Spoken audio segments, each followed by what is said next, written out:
Hello again, everybody, and welcome back to 4-Star Chicago Sports. And it's Victory Monday, which means Victory Chicken. Here we go. 2 weeks in a row, baby. We're celebrating with some chicken. I love it. There's so much to take away from this ball game. We're going to get into it. Can we get you fired up like Ben Johnson in that locker room? Let's find out right after this. Bear down, everybody.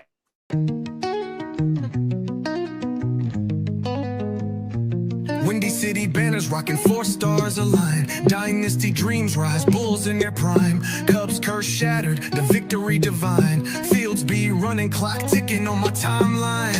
Shot-town heroes, legends never fade. Black Hawks flying, cutting ice with the blade.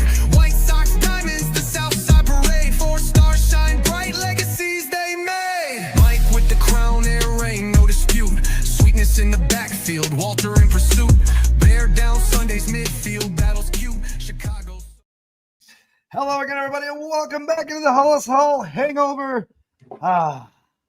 Man, that was ugly yesterday, boys. But the Bears survived. Sometimes you got to win ugly. They pulled it off. Caleb came through when we needed him the most. But my eyes, this game shouldn't have been this close. But, man, this run defense is leaky. How we doing, everybody? How's everybody's heart? I mean, better than yours after eating a whole bucket of chicken. I'm good, man. I feel good. Bears got a good one. The more wins they add, the more weight you're gonna add, Sean. Yeah, Jules gonna love me. Yeah, no, I'm feeling. Gritted it out. I'm feeling. That's a culture win. I'm happy about that. Yeah, as Caleb opened his press conference said, man, he said this was a confidence builder and a culture builder. But before we move on, because Relentless Mikey already triggered me, we're going to do it for the first time today. Good, better, bad! Never let it rain! Never let it rain! You're going to get better! You're going to get better! You better get better! You better get better! Bears on 3! 1, 2, 3! Bears! Let's fucking go. Let's fucking go. I'm ready to run through a wall. I'm ready to run through a wall every time. I put it on Twitter last night, man. When I saw that, I was like, "Who else is ready to run through a fucking wall right now?" Like this guy. How do we have the GOAT of locker room speeches, and this guy's a rookie head coach? How's that happen? He is awesome. He's the motivator. He's the motivator for sure. Yeah, you know what? Caleb kind of talked about that in his press conference today. You know, about going into halftime and him being that motivator coming out of the locker room. Like he really knows how to get him going. Man, I'll tell you, there's so much. There was things that surprised me in this game, but you know what? It goes back to the heart of what Ben Johnson said when he started here. You know, I think it was the 3:30 mark that he pulled Braxton Jones, put Trapilo in, moved Benedict to the left side of the line. Things kind of changed up there as they were getting owned by the game wrecker, Max Crosby, to start that game. So some things are starting to come to fruition. And I guess we could start off with, boys, do you expect to see Braxton Jones again this year playing on the left side if the rest of this roster is healthy? Yeah, I expect this to be a constant revolving door of mediocrity. To be honest, the left tackle position was a position that we had major concerns about going into the season. They still hadn't figured it out. Maybe they figure it out towards the end of the season. Maybe Trapilo shows himself to be something at right, and Darnell Wright can move to left. That would be my ultimate preference. I got to be honest. And I know, Sean, you're going to have a big problem with that. But Darnell Wright is a physical beast that can play at every position. Chris thinks the WNBA playoffs should be discussed. We'll get to it, Chris. Just hang in there. Right at the end, I promise. We're working on that. Just stay here the whole time, and we will get to it. Just throw a green dildo in the chat. Yeah, throw a green dildo in your mouth. And we've done enough. We've covered the WNBA. I just think it's going to be a thing that they're figuring this out week to week. And what Ben Johnson did show, though, is that he's not going to deal with crappy play, right? He's gonna pull a guy if he's not performing, and he's gonna find someone that wants to do the job. So that's all you got to have confidence in, is that they put in a line formation that kind of figured it out. They changed the game plan a little bit. They helped those tackles out a little more, and they got the W. You know, but I think the left tackle position is going to be a constant headache for us as Bears fans and for Caleb Williams, guys. That's what I think. You'll see Braxton Jones again at some point. Yeah, I think. I mean, this is a bad week to be benched for Braxton Jones, because now I believe they're going to definitely open up that door again, Sean. We're a quarter way through it. They can evaluate these guys a little more. Now they've got some reps, some snaps on tape.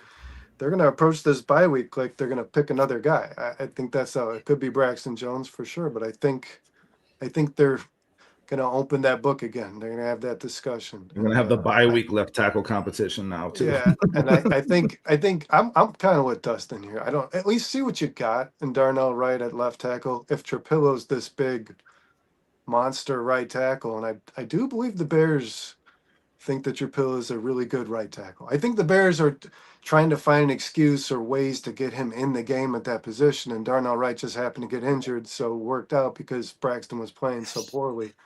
But I think they do want Trapillo in the game at right tackle. I really do. Answer this question, guys. How could Darnell Wright be anything worse than what we have at left tackle currently? How could he be worse? There's no way if he's not just, slightly better than the last guy, there's no way he's worse. I don't believe he would be. Daniel Jeffries thinks Wright should move to guard, keep Benedette at left, and Trapillo at right. Interesting. Right Kyle? is way too good to be a guard.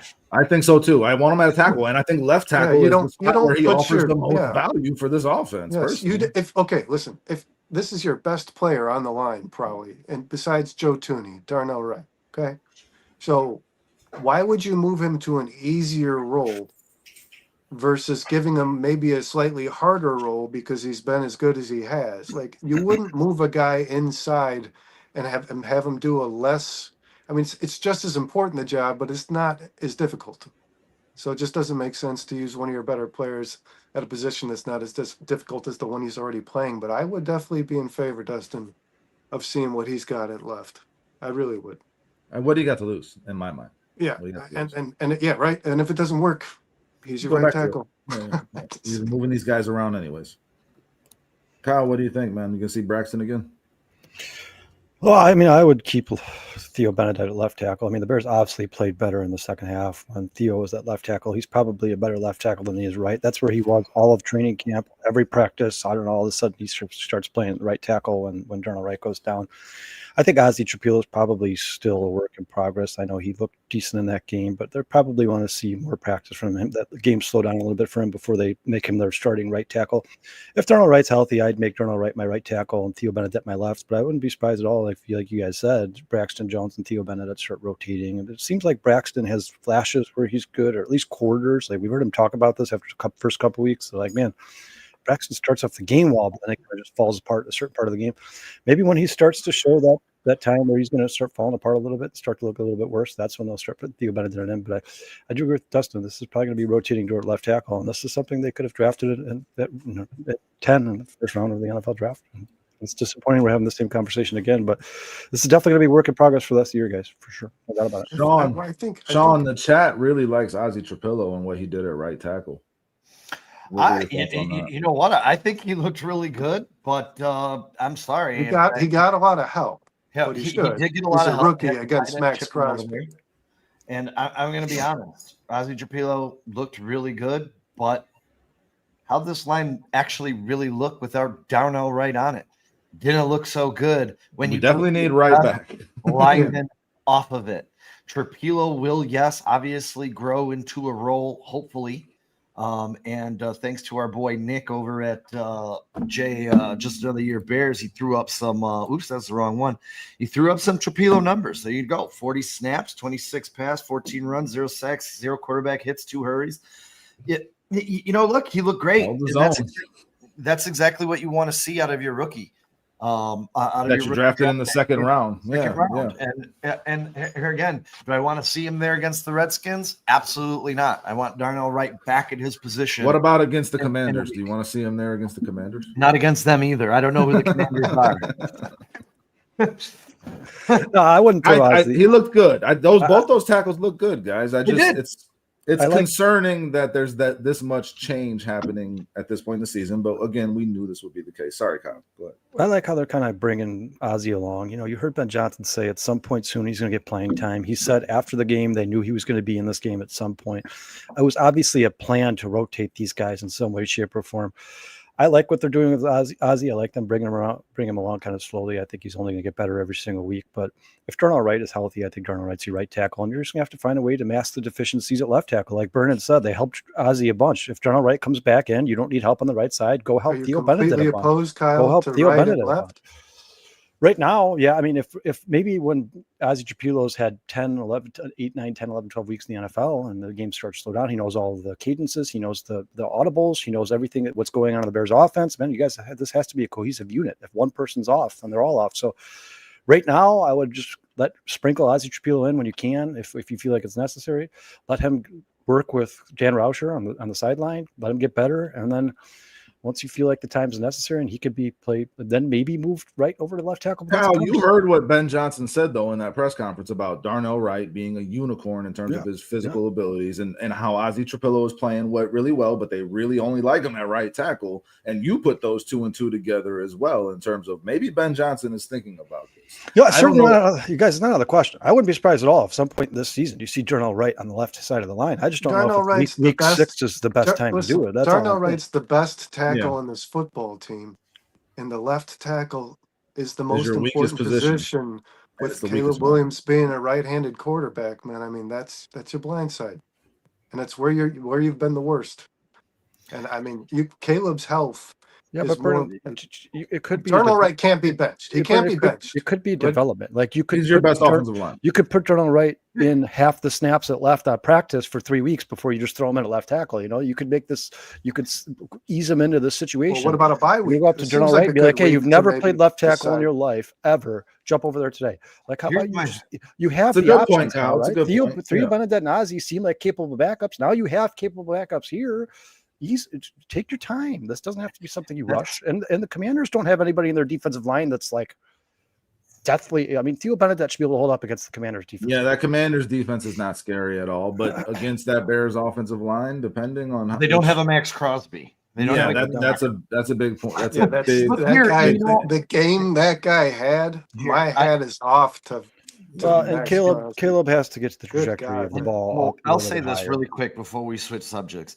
The reason why I don't want this to happen is because if you wanted to try this or they thought this was something that was viable, then you should have tried this in August, late July. No doubt. Transitioning your best offensive lineman, your strength of your offensive line, and start tinkering with that during the season. If you think Ozzie is your future at right, you have an offseason coming up in January, you can start a transition. I don't believe it's fair to Darnell Wright, and I don't believe it's fair to the Chicago Bears team roster as a whole to start this transition in week 5. Well, guys, there's only one way to find out. We're gonna see. With all due respect to Darnell Wright, like I don't give a fuck about fair. You're an NFL football player, and if your coach thinks that the best position for you to be at is there, here's my question, Sean. In respect to that, I think you'd be doing Darnell Wright a favor. Or if you said, hey, the first time you're ever going to play left tackle in the NFL is going to be next to this all-pro, multi-Super Bowl winning monster of a left guard. I think this would be the time. What if he's not on your team after this season? What if Joe Thuney decides to hang it up?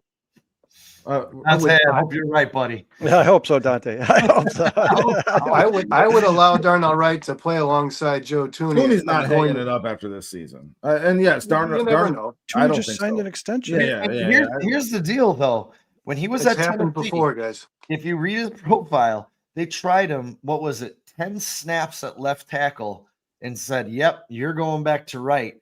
And 10 snaps. Darnell Wright never saw left tackle again. Yeah. But then now you guys think against the elite pass rushers, we should just throw this guy in the 10 snaps is how you decide that? You think 10 snaps is a good sample size for that? I don't think so. Here's my question. Sean, here's my question. If you said you have the offseason, what if Ben Johnson wants to win now, which it looks like he really fucking does, right? He obviously does. I want the Bears to win every week. Yeah. So that's what Ben Johnson wants. He's the guy who's making the decision. I've been saying that all year. Would you put it beyond him to say, well, if this gives me the best chance to win, let me see what it looks like? Would you put it beyond him, Sean? He's thinking that way, yeah. I mean, I guess if this was a thought, as you guys are saying and trying to read through the lines, don't you think there would be some practice reps involved by now? No doubt. You definitely want to show that in practice and see what it looks like before you roll it out to the field. I'm just asking you, would you put it beyond him to make that call if he felt like it was what was the best chance for this team? No, I don't. I think Ben Johnson, after 4 weeks is starting to get a real grip on this team. Yeah, exactly. He didn't know what he had necessarily. He's still figuring it out. So that could be part of his thought process as he evaluates this team. Yeah. And he sees his offensive line continuing to struggle and he wants to stabilize.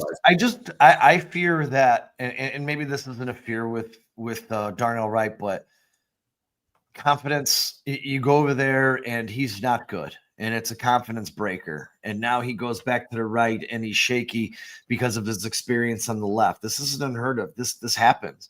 You have a strength. He's your anchor on the right side. I just personally don't see taking your strength and making it into possibly a weakness by hoping that your development piece in Ozzie Trapilo, who, yes, is just because he was good in a game getting help on the edge doesn't mean he's your starting right tackle, would be the answer. You know? No, yeah, and I wouldn't react to Ozzie Trapilo's performance in a partial part of a game on Sunday. I'm not overreacting to that. I've always thought that Wright would be better served in terms of his value that he can bring to this and team. You guys have talked about this for a skill while. Set that you give him a shot at left tackle, and then the fact that you drafted a right tackle in Ozzie Trapilo, that kind of makes sense. Yeah, maybe we judged that draft pick incorrectly, not realizing that might be their plan all along, and maybe that plan it advances in its timeline because Ben Johnson realizes he's way more fucked at left tackle than he thought. That's all. I get the impression that they want this is the worst Ozzie Trapilo on the field. I get the impression they want Trapilo on the field, and they're not benching Darnell Wright.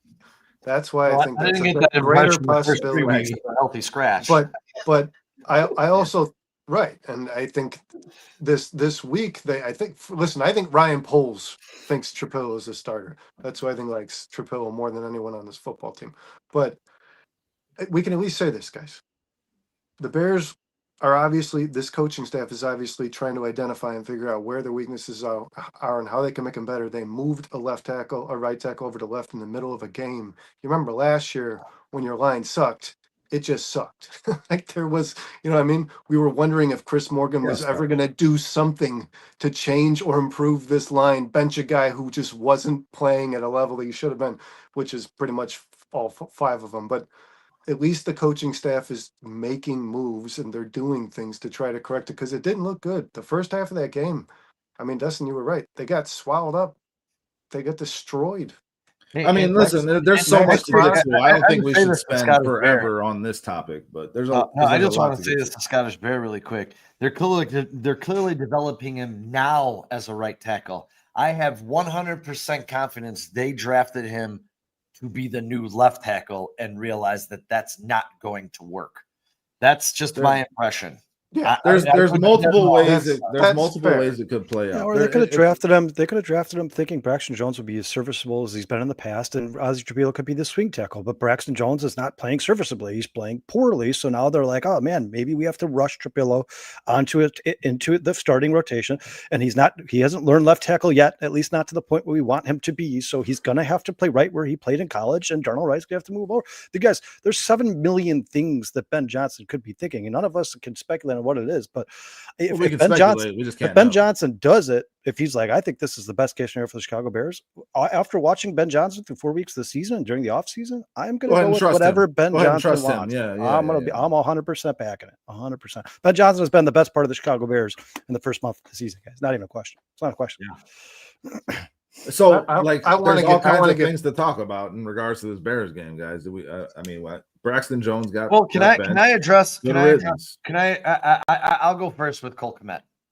Please, let's get into that. I hear everyone benching him. Fuck this guy, piece of shit, asshole. I've seen it all day. Stop it, Erica. Stop it. The guy had a bad day. His career has not been horrible. He's been a solid Chicago Bear. Did he have some bad plays? Obviously. He had the worst game of his professional career. But you tell me 365 days of your life, you go in and you have a good day at work. The guy had a bad day. And I'm telling you, I read a lot today into this Cole Kmet situation. Go look at the first hit that he took. Kyle was at my house. Kyle even said it. It looked like he got hurt on that play, and he tried to play through it. Did he hurt his team by doing that? If he is hurt, yes, he did. But I don't want to hear this. He sucks. Get him off this team crap and all this bashing of Cole Kmet. Ladies and gentlemen, our special guest, Cole Kmet. Come on in, Cole. Yeah. I'm sorry, man. I'm sorry, dude. It's ridiculous to bash a guy for having a bad game. The Bears still walked away with the win in spite of his mistakes and the errors that he had. And you know what? He's not the first player. Yeah, Sean, he also had a couple great plays in that game. He did have a couple of great plays in that game. It's just evidence that you need more. And it makes you feel good about knowing. I mean, Colston's injured, but it makes you feel good. And I thought that was a hip check. Colston's been injured since I day one. rewatched that game. Since the Bears that was drafted a him. hip check. He's been injured. Colston, the play that Colston was on was a hip check and should have been penalized. I rewatched that game. That was some bullshit. But he did have two drops. It's just evident that it's just evident that you need more. You need more at the position. Let me say this. I'll say this about Cole Kmet because I've been very critical of Cole Kmet. I thought he made some really good plays in that game. I thought he made some first down catches that were important. At the same time, that drop when Caleb, scooted out of the pocket, avoided Kuntz, ran all the way out, and made that play to get him the ball in a spot where he can catch it. In my mind, you got to catch that ball. Shit happens though. It's a hard catch. It can go either way. You make that play for your quarterback when they make a play like that. The drop that he had in the middle of the field is just inexcusable. Like it hits you in the hands. He's looking for a defender before he looks the ball in. Sure. He knows that. He knows that's not injury. That's mental. That's mental stuff. The thing that pissed me off the most in this game, guys, and I don't know if y'all noticed it or thought it infuriated me. When Max Crosby got let loose on that boot where Caleb they just didn't touch Max Crosby. They just let Max Crosby run right at Caleb. Had a couple of them. He knocked the one where he knocked the ball out, and Caleb grabbed it as he was going down. Yeah. Max Crosby's on top of Caleb Williams, digging in his shit, just on your quarterback, fucking with him, molesting your quarterback. Cole Kmet is standing right there, like, dude, what are you doing? Come on, man, stop. What the fuck, Cole Kmet? I'll get to that, Erica. That pissed me off. Do you guys remember that? Did that bother? Yeah. Roma Dunze and Cole Kmet are just standing there while your quarterback is getting destroyed by Max Crosby after the play. Someone needs to grab Max Crosby and get him the fuck off their quarterback.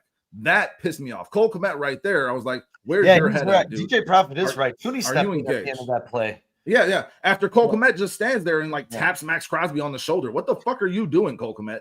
Roma Dunze. That pissed me off. Defend your fucking quarterback, dude. That pissed me off so badly. I don't know about you. And really quick, Erica, benching Braxton Jones goes back through a history of sucking. If you go through Cole Kmet's career, I think he had 4 drops, so he had 2 in one game, so that's 6 in his career. If you go back and actually look at his career, he doesn't have a history of sucking like Braxton Jones. Braxton Jones can get off the field. Cole Kmet, I have 100% confidence, is going to look at that tape. He's going to Kmet's not going anywhere. And he's going to come back onto this football field. He will get phased out of this passing game slowly but surely as Colston Loveland evolves. I believe that. But again, do you guys have any comment on that? Because first of all, Dustin, Colston has to get healthy. You guys, he's now had 3 injuries in his 6 weeks of NFL experience, bro. Like that's not a good sign for Colston Loveland. That sounds like an injury-prone player. Don't you guys think hopefully that'll get better? Grabbing Max Crosby off of his fucking quarterback? No, that should have happened too. The Bears were really weird. It was a really weird game. Where were you engaged in that game? If you're Cole Kmet, Cole Kmet had a terrible game. It was the worst game of his career. It's not. I don't even care so much about the drop. People drop passes. As a matter of fact, if you want to be critical of people for dropping passes, Roma Dunze has quadruple the drops that Cole Kmet has his entire career. So you can't pick and choose, guys. He has quadruple the targets though, too, Kyle. So let's be fair. I'm talking about his entire career, Dustin. I'm not talking about this year. I'm talking about their career. All right, let's not get offended like Kmet's in our family. The thing that people should be upset with, guys. The things that people should be upset with about is the 2 penalties. That's the thing you got to be upset about. Bring them out. That's not acceptable. That's not acceptable. Tell them. You can't have. I'll tell them defend your fucking quarterback. That's what I'll tell them. At the same time, nobody came on. I didn't see anybody commenting here about the play where Kyle Monunga got stood up on 3rd down and Cole Kmet comes behind him and shoves him across the 1st down marker. I don't see anything about that in here at all. I don't see anything about the fact that Cole Kmet has been probably the best blocker on the Chicago Bears outside of Darnell Wright all season. Like you can't pick and choose. No, I am 100% saying, Kyle, that you have to lift that dude off your quarterback. You don't stand there and watch. I agree with that. Fuck with your quarterback. They just stood there. Him and Rome both should be ashamed of themselves when they're watching that tape. They should be hanging their fucking heads. That is bullshit. Defend your quarterback. Cole Kmet made plays in that game that were huge towards them winning. I am not knocking him on that. And yeah, you're gonna make some drops. That's okay. Kmet this season has been. Cole Kmet this season I don't make excuses for that. He's not getting they're not running him out a lot. He's basically asked to block on 70% of the plays, and he's doing it. And he's doing it without bitching. He's just doing it. Yeah, he had a bad game. He had a bad game. Everybody does. You guys, Max Crosby has bad games. Everybody has bad games. But here's Bears fans for you. They find one game and they blow everything out of proportion. This happens every game, guys. After every single game, somebody sucks. The next week they're awesome. They're amazing. We love them. Okay, let's not get too heated over the Cole Kmet conversation. This is Bears. This is Bears fans. Real quick, guys. First one thing. No, I gotta make this point, Brandon. There's one.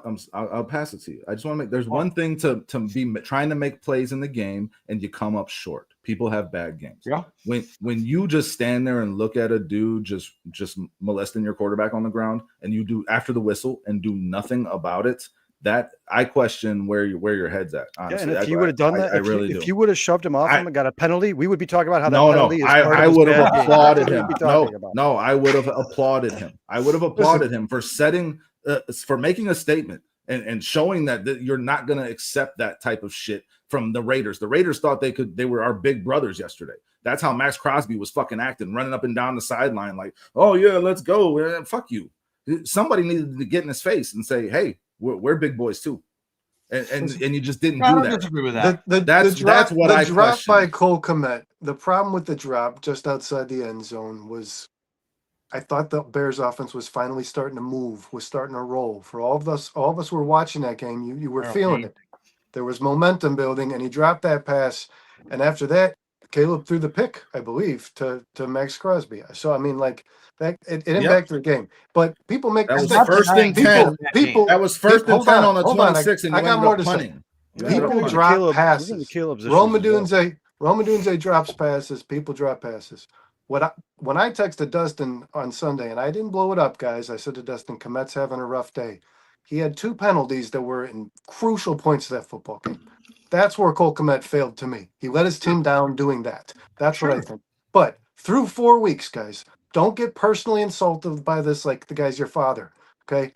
Cole Kmet is exactly, through 4 weeks, who Cole Kmet is. An average tight end in the NFL. 218. This is what he is. Admit, Brennan, he is a what you and Dustin guy. have told us Colton Loveland is. He has not he pushes players across goal line. He seems like an injury-prone player that we drafted an injured player again, and he's been injured all season. Yeah. Do you think Ben Johnson anticipated that, Kyle? Do you think that's what Ben Johnson saw? The guy came in with a rebuilt shoulder. Why are we talking about Colston Loveland? You just said earlier in this show. You just said earlier in this show. Ben Johnson has been the best part of this job. You just said earlier in this show. Ben Johnson has been the best part of the Chicago Bears team. He is the guy who drafted. Doesn't mean that's like every draft pick. No doubt. But you also got to trust him because Colston Loveland has 6 targets on the season. Yes, he needs to get healthy. He needs to get healthy, and it has nothing to do with Cole Kmet. Why are we even talking about Colston Loveland? Opportunities have nothing to do with he's not playing. Who cares? Because we're a Bears podcast, and our number 10 pick was drafted injured and is now injured again. That's why we're talking about Colston Loveland. I think Cole Kmet's getting people frustrated. Trust Ben Johnson. Hey, Brandon, though, is this not a fact? If Tyler Warren was drafted in that position, will we not be watching him perform every single week, doing everything on a football field? Well, if Tyler Warren he would do. If Cole Kmet wasn't here, the Bears would have drafted Tyler Warren in my mind.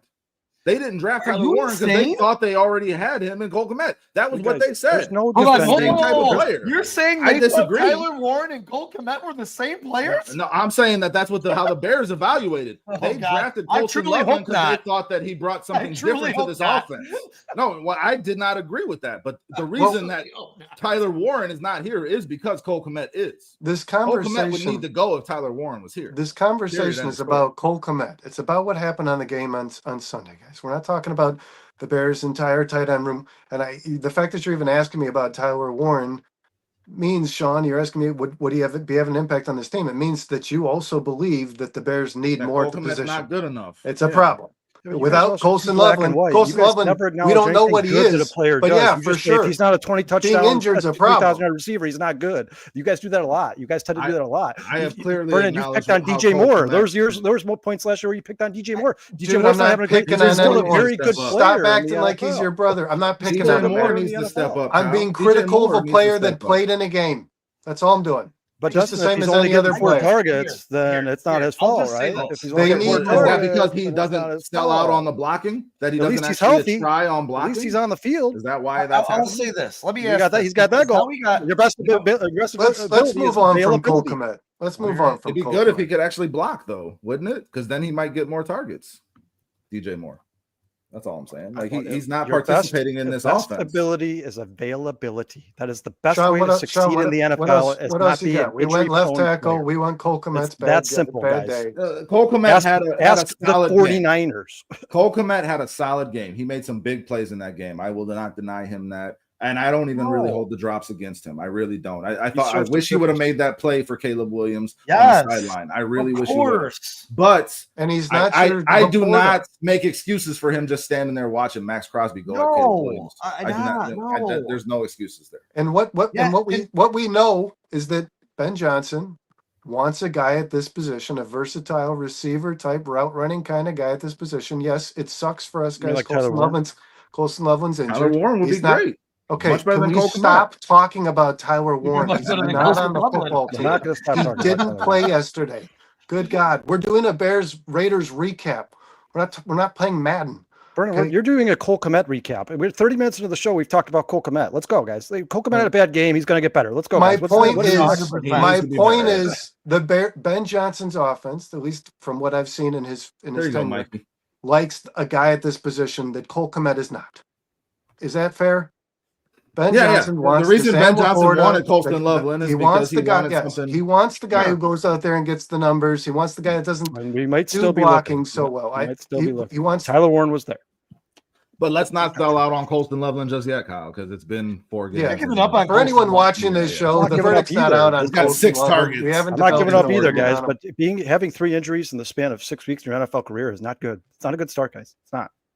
Well, it's been a great start to this show. Do we want to talk about DJ Moore? Yeah, let's talk about DJ Moore. DJ Moore is there much to talk about? He's doing fantastic, dude. We're huge, especially on the last drive of the game. That's when he was most. He made some big catches in that game. He always does. Let's not lose sight of the fact. Whenever they're in 2-minute drill, whenever they're in their 2-minute drill, DJ Moore is his main target. To be honest, he is his target. He played a good game. He was reliable when Caleb needed him, and some big spots. And I mean, I think there's been some people that have thrown. He was good in the backfield. I think he had 2 carries. He ran for probably over. I don't think there was anything good in the backfield for the Bears. I guess we can go to that, Sean. Let's go there. Well, we had another disappointing day out of the backfield now, didn't we? Disappointing is an understatement, like a motherfucker. Not for the Raiders. 2.6 yards per carry. 2.6 yards per carry. And I know that Kyle Monangai in his limited carries averaged 4 yards a carry. But I also just have to say, man, I don't know if Roshan looked at Ben Johnson's wife wrong or what the deal is, but you got to at least give this guy a crack. They don't see it. You're not getting better. Kyle Monangai is not getting better. And I'm going to tell you, Kyle will tell you 2 weeks in a row, I've screamed at the top of my lungs about running DeAndre Swift between the tackles. We'll talk about This Montez is Sweat, not the guy to do that with. Oh, yes. Please knock it off. Get the Thank guy you, in Camel Toe. space. Listen, we were talking about time in my life. This is the first time. I'm critical over the guy because I kept saying, you guys don't get too excited over a 7th round pick. He's not going to have that big of an impact. And look, he's really not. But for the first time, I was impressed with Kyle Monangai. When they pitched him that ball and he had some steam. The coaching staff's not. He had some steam hitting the line. He was like a bowling ball and the pins all went down, man. I mean, he just barreled through and you just saw him pop out of the other side. I think that kid can be used, and he's not a 3-down back, guys. He's not a big he might catch the ball a little bit because Eric Bieniemy just expects that of you, but I do think that guy has the role that he can serve. He'll be pretty damn good at it. You got to get that guy in motion when he's receiving the ball. He needs to be moving when he's getting the ball because he's got a lot of burst, man. The run game is going two ways right now for the Bears, and it's going the wrong direction in both ways. I mean, when you're talking about allowing 7.7 yards per carry, 31 rushes, 240 yards, we talked about Ashton Genty potentially having his breakout game as we were previewing this game. Like, if you cannot get to him behind the line of scrimmage and he gets momentum, those 5 yards before he touches the defender are going to turn into a big play because he is really great through contact and after contact. And we saw that play out just that way. Billings got put on his ass a lot. You know, guys just across that defensive line are chasing him down. We're not getting any pressure in the run gaps in terms of just, you know, trying to plug up that run game. And then Tremaine Edmonds, he sucks against the run, just flat out. He can never get in the right position to stop the run. And it's a big fucking problem, Kyle. It's going to be a big problem all season. The Commanders are going to run all over this Bears team too. Go watch the tape, man. Now listen, when it comes to the pass rush, nobody on this team is good. Nobody, and that includes Montez Sweat. But when it comes to stopping the run, you guys, go look at all the big runs on the Bears this year. Go look at every single one of them. Because people kept saying Deo was going to set the edge. Every big run on the Chicago Bears this year has been on the Deo, Andrew Billings side, not Javon Dexter or Montez Sweat. It always goes left. They always go left. They're running the ball right by Deo. That guy is the signing of the Bears in the offseason, by far. Not even close. Deo is not good. He's not a good football player. He should not have been signed here. And Austin Booker's not I don't know what happened to Andrew Billings in the last year, but he's a totally different person. It's not the same guy. First of all, he looks 150 pounds heavier. Second of all, he can't stop the run if you put a gun to his head. He did add weight, but in muscle, he said. Let's say this. Billings blew up that play where Sewell forced the fumble. That was a hell of a play by Billings. Notorious. What's going on, brother? Notorious TBG in the building. Billings had a couple of moments where he blew up the line of scrimmage. Other than that, though, I saw him get put on his ass by Powers Johnson. I saw him getting pushed off the ball. This whole defense was getting pushed off the ball, guys. How do we fix this? I did. How do we fix this, Sean? Let's get to the pass rushers in a second because we're going to talk about Montez Sweat. But if you're talking about stopping the run and establishing the run, the Bears for 2 weeks in a row I can't get over 3 yards per carry, and they can't stop the other team from having over 6 yards per carry. That is a recipe for disaster. They're 2-0 in those games. I don't know how. I'm not going to waver from what I've been saying this whole damn season, man. This team gets better in one of two ways. Health. Let's see how they improve when Booker and Gordon and Edwards are back. Because I still think the secondary is solid, man. I really do. But I also Broncos got the solution. They need to tackle. Okay, they need to take the ball away. I said this as well last week, guys. They need to take the ball away, and they're doing it. Well, they took the ball away. They need to keep doing it. They took the ball. They will need to do that all season long, guys. Now you're not going to have a quarterback. I mean, those were really great picks. Bayard and Stevenson's picks were both sensational. Yeah. Stevenson was laid out for that. That was special. He didn't even know where he was when he got up. That being said, I think getting a couple of these guys back, I don't know what Grady Jarrett has left in the tank. But Kyle and I were talking about this a little bit earlier this afternoon, how the Bears aren't swarming to the ball at all. And maybe with Kyler Gordon, TJ Edwards, these guys coming back, a couple of leaders on defense. Maybe Grady Jarrett wasn't playing troops and get them in. Grady Jarrett's numbers. Grady Jarrett was playing last week and didn't do shit. Yeah, at least it was a little bit better, right? You'll take a little bit better. Right? I'll take 5 yards to carry over. Well, I mean, when you get up on a team double-digit scores, Kyle, they kind of abandon the run, you know, and that's what happens. That's how the Bears need to stop the run. That's about the only way. That's their option. They didn't do that in this game. The only way that run defense gets better is if they could set the edge on the left side of the line. They're not doing it. I mean, guys, Javonte Williams run that he ran halfway down the field and Stevenson took the ball out of his hand. Left side, Ashton Genty 64-yard touchdown. Left side, Jahmyr Gibbs' best run against the Bears in Detroit.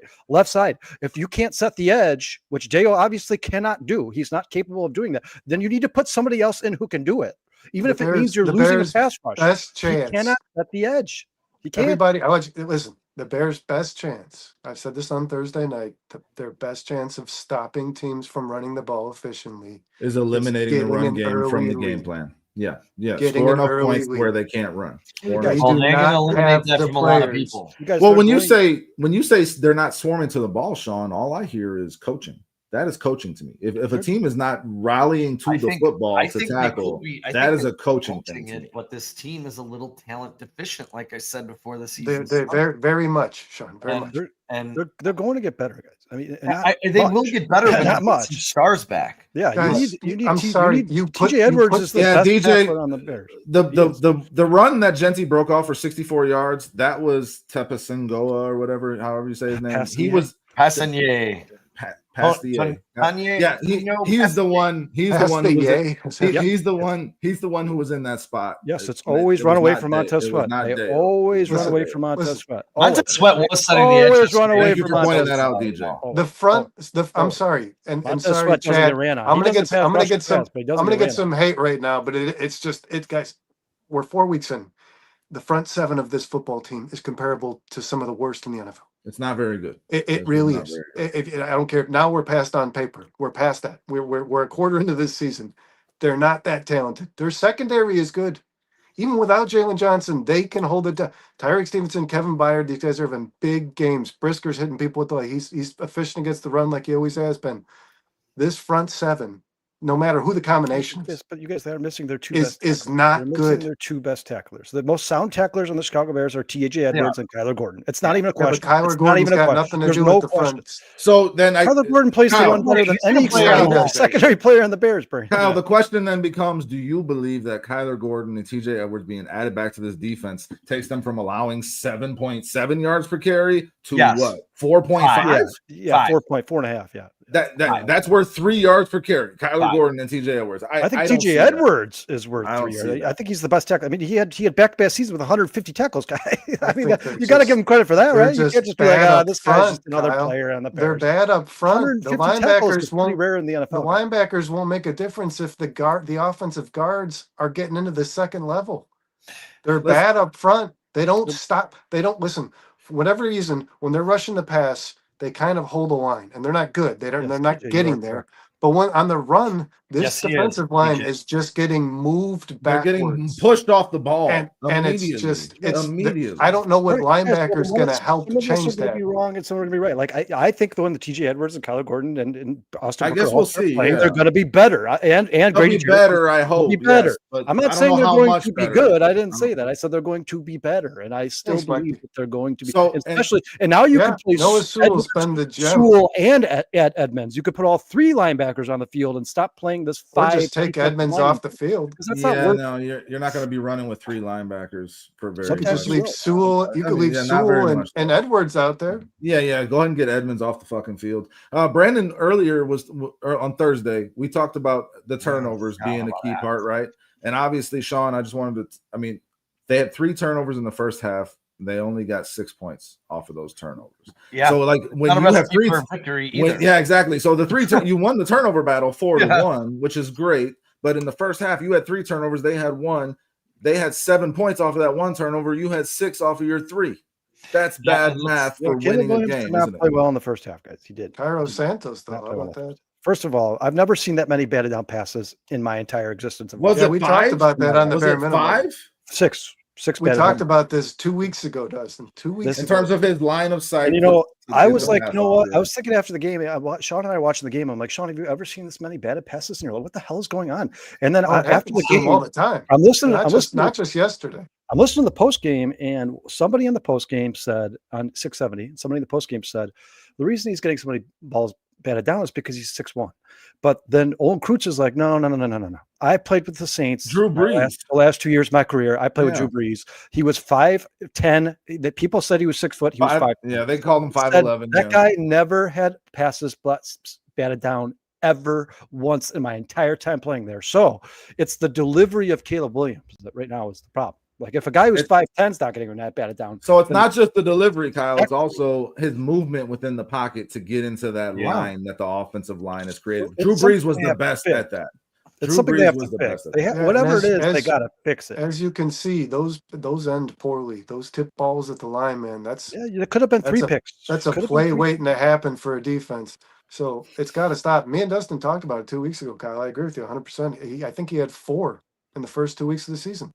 It's not acceptable. I think before we move on to Caleb, problem. It can be fixed. I think before we move on to Caleb, DJ Prophet's saying right here, if we were running the Tampa 2 and giving up 50 points a game with this group, DA is confusing the fuck out of QBs. We did better against Dak than Green Bay. Yes, the Bears, that's one key thing too. How all the excuses that were made for this Bears team in terms of, well, it was the Cowboys. They beat the fucking Cowboys. This Packers team that everybody says the best team in the NFC couldn't beat the Cowboys. They had they were kissing cousins last night.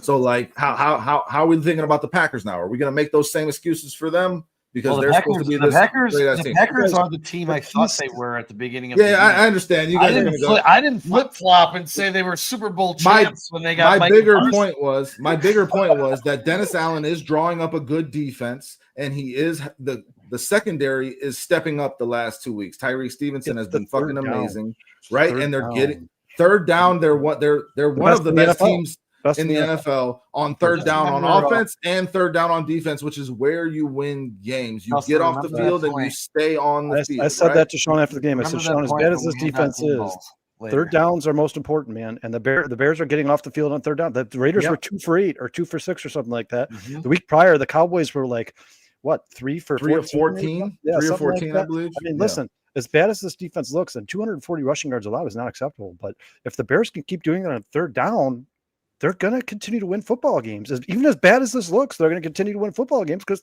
third down, you have to convert third downs in the NFL. And the Bears have been that Dennis Allen defense. And you guys, what's the one thing we said about Dennis Allen? They're doing enough. When he's coming to the Bears, we're like, guys, he's one of the best third down defensive coordinators in all football. And he has carried that shit right over to the Chicago Bears. They just have to figure a way to clean up that run game. And I know it's tough, and I know the personnel is probably not here, but it can get better. It's not just that, though, Kyle. They also have to find a way to get home to the quarterback. Yeah, for sure. That's a big thing, too. I think right? Kyler Gordon and TJ will help with that. That is going to be huge for the success. And Sean, take it away. Austin Booker, too. DJ Prophet says that Shamar Turner is the one who blew up that last play, the run play. Yeah, he had a couple good plays. Shamar Turner had 15 snaps. He made the most of them, for sure. He had a couple bad plays and a couple good plays. Yeah, he wasn't overall noticeable, but besides that one. Scottish says on those batted down passes, it's an O-line problem. They're not using their hands properly to prevent the defender's hands from batting the ball. Regarding Caleb, that's not. He is very much not wrong. If it was that's a very good point. That's two, maybe. I think Scottish Bear played some football at the O-line position. I mean, so Sean, pass rush. I have been down on Montez Sweat really since the moment the Bears traded for him. We've had a lot of arguments about it. Where are you at on Montez Sweat today after he was not able to capitalize on a very spicy matchup that he should have taken advantage of and helped his team win a fucking football game? Yeah, the barking was weird, Mikey.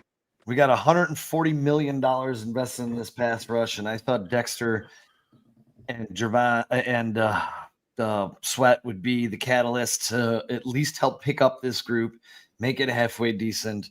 And through 4 weeks, I couldn't have been more wrong. Unfortunately, I did see some flashes here and there from Montez Sweat, and he was moving the pocket and getting around to the quarterback yesterday, but he's just not getting there consistently enough. Yeah, he's still the best. Every once in a while, the best of the bunch. I mean, Sean, we call he's the best of the bunch, but that's like that obvious hold. The smartest kid with Down syndrome. Yeah, right now. Sean, we call it that obvious hold. He should have had a sack on that. I mean, that was the most obvious I've ever seen. I like Shamar Turner. How they didn't call that is insane. But you know, that's part of football. You're not going to get every. He's been non-existent. I mean, he still is their best pass rusher. He still should have had a sack against the Lions as well. What's more, and just as disappointing as Deo, because they were promised that this guy was going to come here and be a sack. He was going to be like, oh, he's going to add 7-8 sacks to this team. Deo is gone. He's not even on the field. Deo thinks that the Bears paid him to play patty cake with the guy across from him. He's not even on the field. Deo doesn't even. I don't even know. He just does this the whole time. He's like, I'm right here with you. I got you. Patty cake, patty cake. That's Deo's go-to move right now. I mean, you guys, I don't think there's a quick, unless you're talking about trading for somebody or bringing somebody in off who's not on this team right now. I don't think there's a way to fix this pass rush unless Austin Booker is the best pass rusher in football. Then maybe you get a lot better. But let's put our hopes on that. I mean, maybe you trade for a guy like a Jeffrey Simmons, but outside of that, guys, what you see is what you get. And you know what? I'll tell you, fine with the fact that the Bears are more concerned about Caleb Williams' development and the offense. I'm cool with that because I think that should be first and foremost before anything. But yeah, it's going to be disappointing as a Bears Bears fan to know you could have won more games, but you're playing quarterbacks who suck and they're just standing back in that pocket for 7-8 seconds. Like anybody could complete a pass with that amount of time in the pocket. Well, Dante, please elaborate on that, man, because I don't see them really getting the pressure on the passing. I'll make a suggestion. You pick up the phone, you call the New York Giants. We love you, Dante. Find out how unhappy Dexter Lawrence really is. If he is that unhappy, well, it's going to be another way. You go get Dexter Lawrence from the New York Giants if he really wants to be out of there. That's the only way you fix a little bit of it. Right in the middle. Scottish, if Booker is Max Crosby, it's going to get a lot better. It's going to get a lot better. And DJ says, how can you pass rush on running down? Yeah, Dante, I would like you to elaborate a little further on what you're saying. Scottish Bear thinks Austin Booker is Max Crosby incoming. God, I hope so. His little brother. I thought Austin Booker would be the X factor for this defensive line. It was very disappointing when he got hurt before they could even play a snap of real football. If he comes back and puts a spark into this defensive pass rush, things can change. I expected this dude to have 8 sacks this season if he played a full season. Can he get 6 in this limited time? Can he be that situational guy that lends himself to creating more chaos for the opposing offense? Because the Bears need that desperately, because as we're saying, Montez Sweat has not provided it. On Thursday, on the bare minimum, my biggest worry was what Montez Sweat won't do. And he fulfilled that. He 100% came through on that. I mean, and I agree with you. And we keep calling out Montez Sweat, guys. It's the whole line. It's the whole line. Deo was brought in. Yeah, but Montez Sweat is paid to bring those guys up. Kyle. Montez Sweat is the guy to be the man beater, to be the one that pulls everyone up, and he's not even close to it. I understand this, but you also I can though. For everybody else, because Montez Sweat. Who have I made excuses for?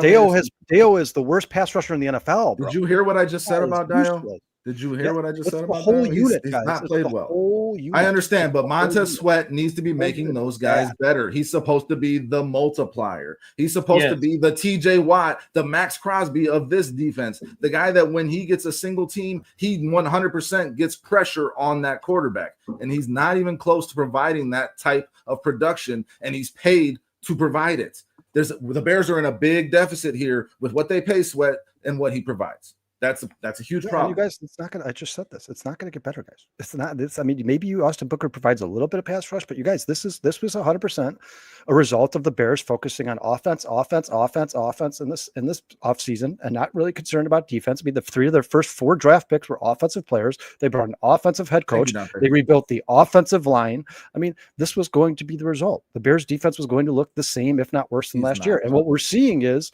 the Bears have suffered some of the most crucial injuries they possibly could have on defense, and they look worse than they did last year. That's exactly what we're seeing. We're seeing this is the same defense the Bears put on the field last year, outside of Deo, who's done nothing, and Grady Jarrett, who didn't play.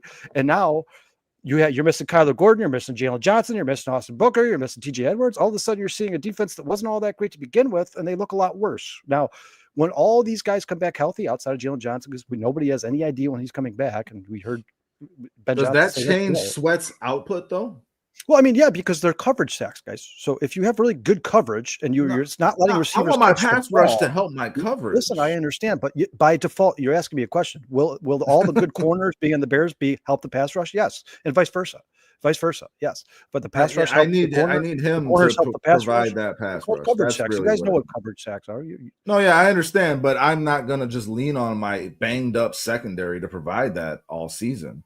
I'm going to lean on my stud pass rusher to provide a pass rush. That's what I'm saying. They're not a deep team. They need these players back if they want to look like an adequate defense in the NFL. That's what I'm saying. If you want to look like a 16, 17, 18th ranked defense in the NFL, you need your 3 stars back that you're missing. Kyler Gordon in particular is huge. Huge.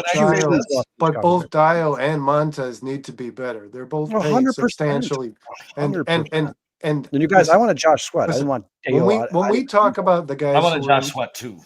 When we talk about the guys who are in that tier, that financial tier, where Montez Sweat was when he was paid, because these guys keep getting bigger and bigger contracts. That's how this works. But he was paid to be one of those guys, and me and Dustin have talked a lot about this. You have these guys that no matter how much talent is lacking around them, on the other players on their side of the line, no matter who they're going against, they win anyway. And he's just not providing that. And These guys, the I guys think that get there's a paid lot of like people that were Montez, they hopeful. beat double teams. They don't There's just. a lot of That's there was a Sean's lot of got 3 hopeful. sacks. There was a lot of people that were hopeful he was on a par What's for that? like a 12 to Josh 15 already has sack 3 sacks. season, and it's looking like he might have 6. Well, there's a couple people that we need back that will be back for Washington against Washington. So let's get those guys back. Let's get Booker back. Let's get Kyler Gordon back. Let's get TJ Edwards back. That's Because tough. when we just had Jalen Johnson and TJ Edwards on the field for half against the Lions, the defense did look better. Wow. So let's get 3 of them back. Let's see what we can do. But you know who else is coming back for Washington? Jaden Daniels. No, us will be back at River Street Tavern. Well, maybe Jaden Daniels. To beat Jaden Daniels. And ladies and gentlemen, we talked to the owner, Lauren Ratner, today, and he's hooking you guys up with $3 tall boys. This is the best deal of any Bears party that we've ever had. $3 16-ounce Coors and Miller for Monday Night Football when the Bears, I'm sure they're going to be underdogs, upset the Washington Redskins from the nation's capital. We're going to have a Roma Dunze jersey. We're going to have a Caleb Williams jersey to give away. And we will have a couple of other autograph prizes that I'm working on right now that I will hopefully have a week ahead of time to let y'all know about, but it's going to be fun. So pack your bags. If you're an hour away, come hang out with us. Yeah, you can sleep on Sean's couch. You can sleep on my couch. I got a big house, plenty of room. To come out, 102 North River Street, Bears, Monday That's Night right, Football. TBG. That's right. Yeah, And I believe Notorious. all 4 of Come us on will be out. there. Say what I plan on being there. I just gotta, tell my wife, but I'll be there. So listen, He might be there. I wanted to make this point because it's Tyree Stevenson against the Lions had the worst game I've ever seen a cornerback have in the NFL ever in my time watching. It was very bad. And I've been a guy who's backed Tyreek and thought he would be the best cornerback on this team and thought this defense really played well to his strengths. And that did not show in that game. And the sky was kind of falling. Since then, though, guys, 12 targets. He's allowed 3 receptions, 6 yards, 1 interception, 3 pass breakups. Yes, sir. 4.86 passer rating. You threw that one in there, too. Tyreek Stevenson has been fucking awesome, guys. Give it up for Tyreek Stevenson. Maybe we can get a little clap going for him. Where's that clap? Let me get it. I got it right here. Tyreek Stevenson deserves it. Interception he had where he undercut the slot, the Trey Tucker was the Bears this year. Route. I mean, and he laid out for that fucking thing. Tyreek Stevenson has really shut up his doubters in the last couple of weeks, and I really hope he continues. Yeah, it's got to be consistent. But yeah, that was the most athletic Chicago him. Bears this season because that's interception was. I looked at Sean. I'm like, that wasn't an interception. That's an NFL interception. That could have been a 50-yard completion, or he sacrifices his body to make sure that it's not completed, and then he pick it off is just. He's been awesome, man. And it's not just the interceptions. He knocked the wind out of himself on that interception. Yeah, too. Yeah, he did, and he's like a blanket. I mean, every single time they throw his way, he is right there on the receiver. I'm telling you, if the Bears could get the corners back, this team would look a lot better. Because I think Tyreek Stevenson is as good as he's playing. He's probably not as good as Jalen Johnson or Kyler Gordon. And look at the plays he makes on the field. If the Bears could just find a way to get healthy, it would help this defense a lot. Do you guys think that if the Bears have like a I just want to throw in one more thing that Tyreek Stevenson has been doing really well. He might be the best fucking tackler on this team. When he comes up in the run game, he is making tackles. He is anytime he approaches a player with the ball, I'm like, this guy's tackled. Whereas Nahshon Wright, when he ran up to Ashton Genty on that 64-yard run, he just completely whiffed. Yeah, and Brisker, if we're going to hand out shade, sound tacklers. If we're going to hand out shade, listen, I know he's played well. I understand that, but you guys. There's no reason you cannot make any excuses. How Noah Sewell missed that sack on Geno Smith in that game is absolutely not acceptable. Not acceptable. I mean, free runner. Nobody touched him. He forced that fumble though, man. And but it's like when people have good plays, you call it the good plays. When people have bad plays, you call it the bad plays. And man, and he was late on the Ashton Genty touchdown to the left hash for the pass. He got tricked on that. Coverage is not his strong spot, dude. I'm just saying. Listen, I like No Sewell. I want him to continue to play because I think he's very good for the run game because the Bears don't have much else going for them right now. But you guys, that sack, that changes the game. That was third down. It's fourth. Where he would have sacked him it would have been 4th and 16. That changed the entire game. Sewell has to come down with that sack. He has to come down with that sack. I don't think Sewell fooled us at all. I think Sewell's had a pretty good first 4 weeks. He had a couple. I mean, for having no experience really playing this position at the NFL level in real games, he's held. No, Trey's right. He did fool us in the preseason. I mean, at least I thought he sucked in the preseason. I thought he was cut. I was shocked when he made the team, and I was. Why were you shocked, dude? Did you see his goal line defense? When he he's just saying like he didn't expect him to be as good. Yeah, I thought he saw the play where he blew up the back. I'll take as many Simones as we can get. they're always dude. That bloodline. But you have to. You guys know what play I'm talking about, right? The missed sack. Yes. I understand. It's not as if you don't expect that from a guy, as I just said, who does not have the experience. And Geno Smith is a veteran quarterback, and he's going to do that to other defenders throughout the rest of his career. But Sewell has held his own to the point where, like Brandon said, if and when Edwards comes back, I don't know that I want to take Sewell off the field. I'd much rather take Edmonds off the field at this point. Edmonds, then you have nothing in the run game. Yeah, that does become a problem. Those two don't really complement each other very well. But Edmonds' deficiency in the run game is so bothersome. It's bad. It's bad. I looked at Sean during the game, and I said, Sean, look at this angle that I said. Look at Sean. I said, Sean, look at this angle that Edmonds just took on this play, and he just gets buried inside the line. He gets buried in the line. I'm like, dude, why wait for him to come out? I wanted to read this because I thought it was hilarious. Well, as Mikey says, nobody is hyped up for the commies more than Reek. Yeah, it's hilarious, Brandon. I've never heard anybody call them the commies. That's funny to me. That's because of the Redskins. I thought it was funny, Mike. And Trey points out that Edmonds is top 5 in tackles. Edmonds in the NFL? I guess, yeah. I mean, probably.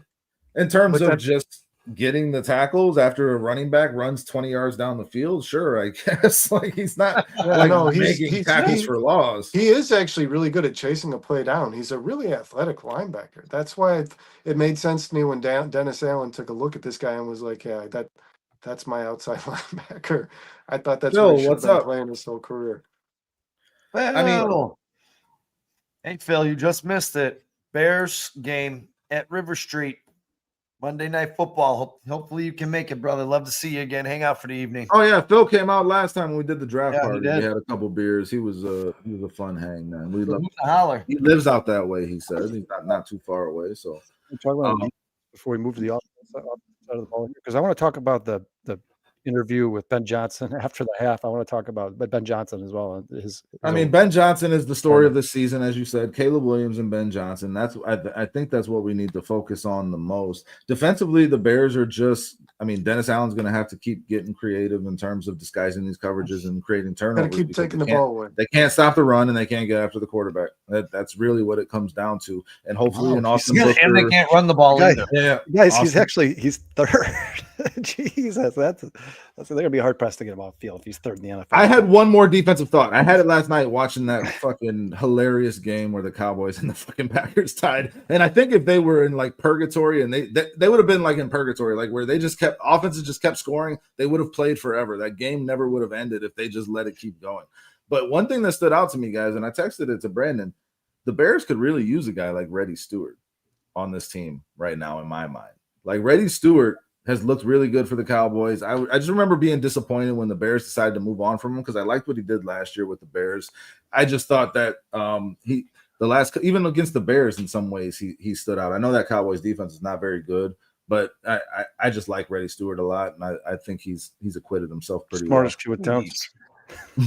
He's the best defender on the Cowboys. I still think Jalen Jones is going to play some football on this team, man. I hope so. I love Jalen Jones Wright too. Is not holding it down. Nashawn Wright is he's not very well. Good. Let's talk about the performance of Caleb Williams, guys, because obviously he's going to be the most important piece of the Chicago Bears moving forward. And the first half and the relationship with him and Ben Johnson, yes, the first half was not good. It was not good. I mean, it's not just the interception of the batted passes, guys. He was running out. He wasn't stepping up in the pocket when his tackles were pushing the ends behind him. He was backing up into them. He just didn't look comfortable at all in any way, shape, or form, which was kind of surprising after the game, coming off of Sunday's game against the Cowboys. But we knew against Pete Carroll in Vegas, this was going to be a scrappy game. That was going to be dirty. There was going to be and we knew weird, strange Wright wasn't going to be there, and Max Crosby is a fucking beast. We knew that too. Yeah, and it's just, but it's what it comes down to, guys, is the 2-minute drills, and that's where Caleb separates himself from the rest of the pack. I mean, this guy, I feel like Caleb is more poised when the game matters more. Like, I think Ben Johnson, you said it perfectly. He said,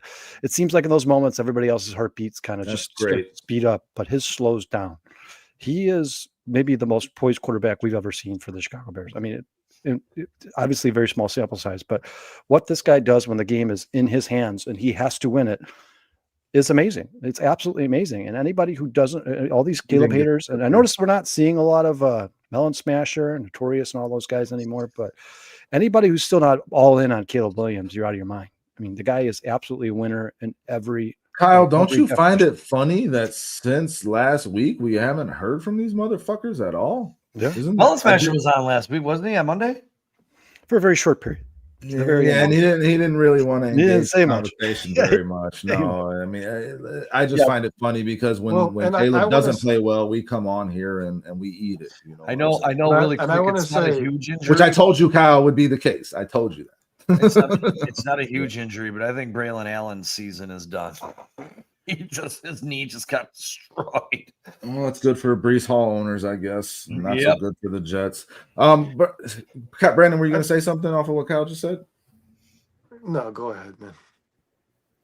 Oh, what? I thought you had something. I mean, no, I've continued to be impressed with Caleb Williams, and he just it's better every week. It didn't look as good as last week, as Kyle just pointed out, but he seemed more in control of the offense through the game, even through the struggles. So I still feel like there's more things, more better days ahead. You're going to have some of these ups and downs, like they said, but again, if you look at him in totality as a whole, it looks like week by week he's taking control of his offense. He's controlling the offense a lot better around the line of scrimmage.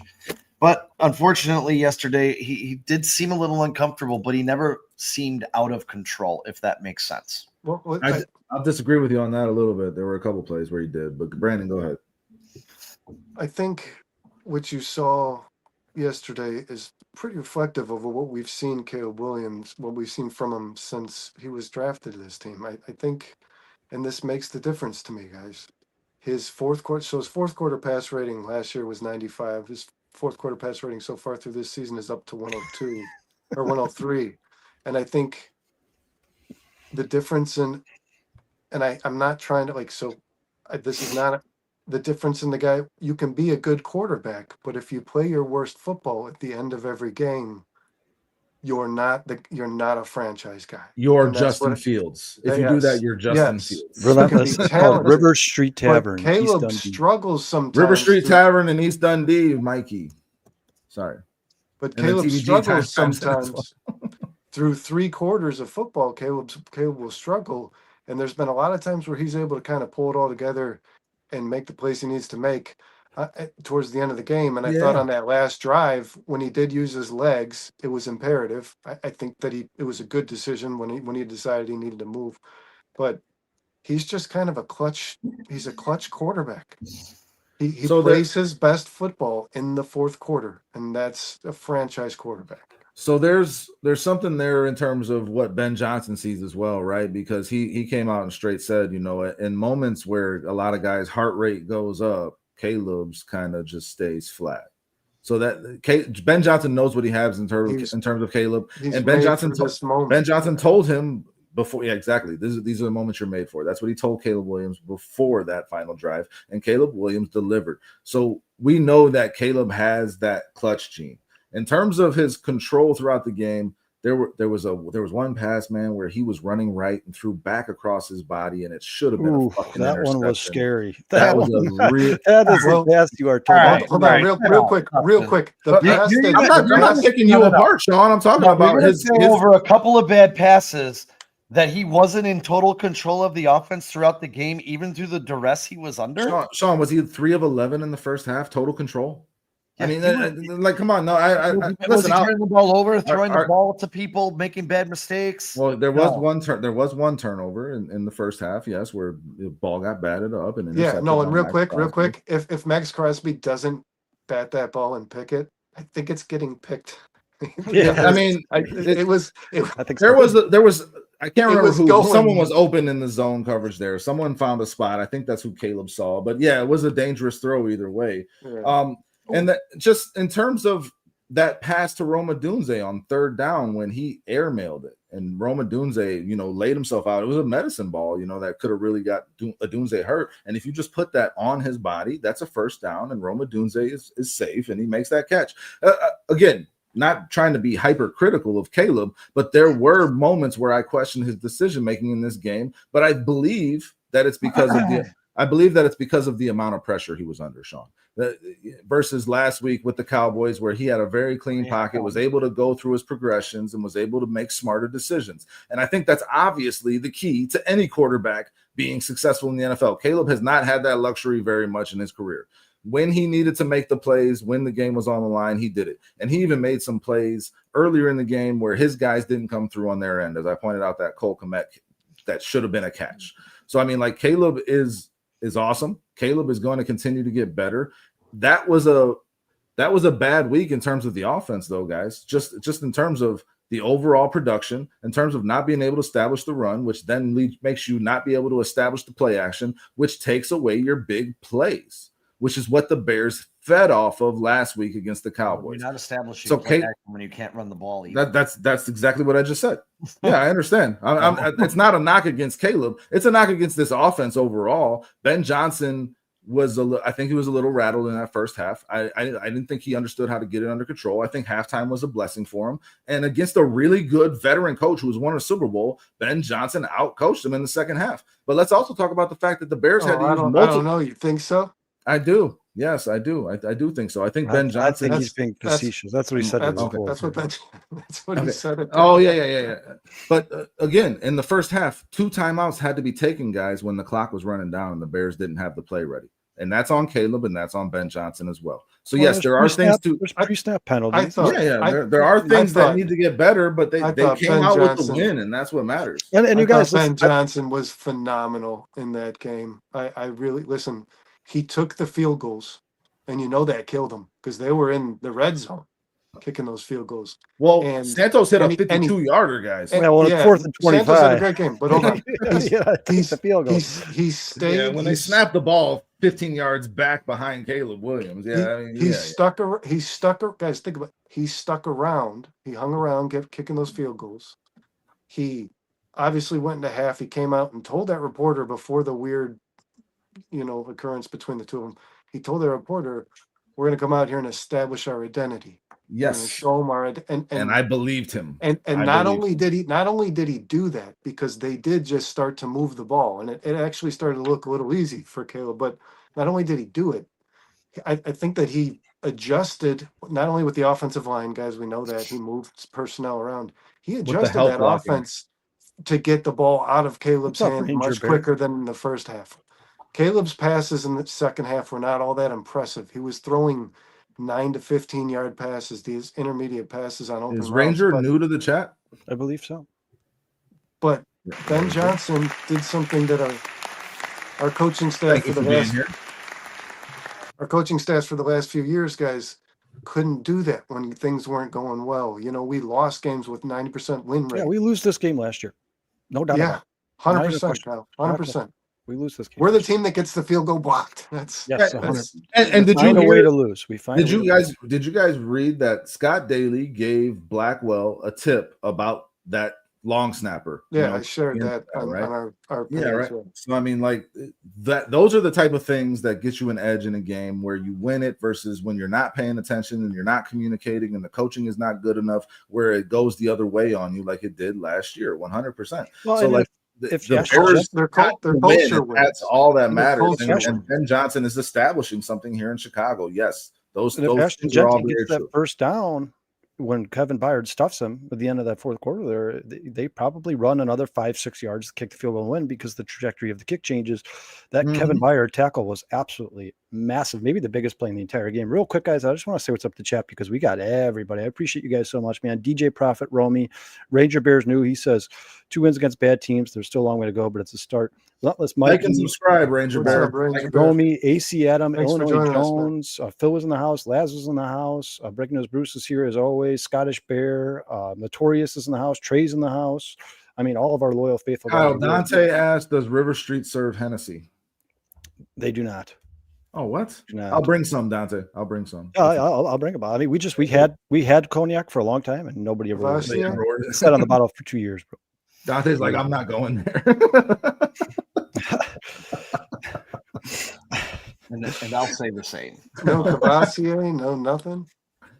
Just to back up what I was kind of saying, Dustin, I thought that for Caleb to be harassed as much as he was, he did have a handful of bad throws during the game, but he maintained his composure 100%. and he got the team together, and that's Not what I even- mean by not total even control of Remy? the offense. He rallied this team up and got them in a position to not only win but get the win. So No, he did 100%. Sean, it wasn't me coming at you when I'm saying that just. I mean, I'm not sure. Everyone's gonna have bad throws. Of course, like the overthrow. I mean, I'm gonna start counting some of those throws. Some of those For throws Christ. could have lost you that game, though, Sean. But you could say that for any quarterback. Everyone. Here's No the thing: doubt. we can break. Caleb them better down. be looking at those throws Here, and saying, come "I'm never here. making that throw again." Though Let's Caleb come better be here. in the film room saying that. Well, yeah. If his feet are planted and has his solid base, he should be hitting these throws. But again, even from the pocket, I can go yesterday, and maybe not yesterday because he was actually pretty fucking good yesterday. But Pat Mahomes, I guarantee I can find a couple here and overthrows standing in the pocket that were just bad. It happens. It happens. So that's all I thought the game plan could he have looks been a lot better better. now These bags. than last year. The game plan could have been better for Caleb in that first half, 100% in terms of how they operated that offense. And Caleb could have been better in that first half had that game plan been better. The Bears, what I said on Thursday, I thought this was going to be a fucking weird game, that the Bears would win on some special teams shit that happened, a block punt, something like that. And that's how it came out. And the Bears needed to get that win to go into the bye, to be 2-2, and to take positive momentum. And this is the type of game that good teams win. They find a way to win against teams they are better than on the road, and they don't care how it looks, and they don't care how ugly it is. Just get it done, move on, and they're excited about that. This is huge for the Bears, guys. I am not taking away from that. And Caleb Williams came through when it mattered the most. That throw that he made to fucking Rome, the way he read that defense when those safeties came down and left that space That throw to open. Rome was a laser beam, man. I mean, come on. Yeah, like I'm not trying to take away from what your point, Sean, and I'm not trying to take away from Caleb Williams' performance. All I'm saying is that against better teams in a different situation, you might not come out with the win that they got if he's making some of those decisions. He needs to still improve on his decision making, and I think he needs to be hearing that from Ben Johnson. He's put together a solid game. Did you guys know that 28 has one touchdowns in and his career. 7 interceptions through 21 games is the best start to any first overall pick quarterback's career?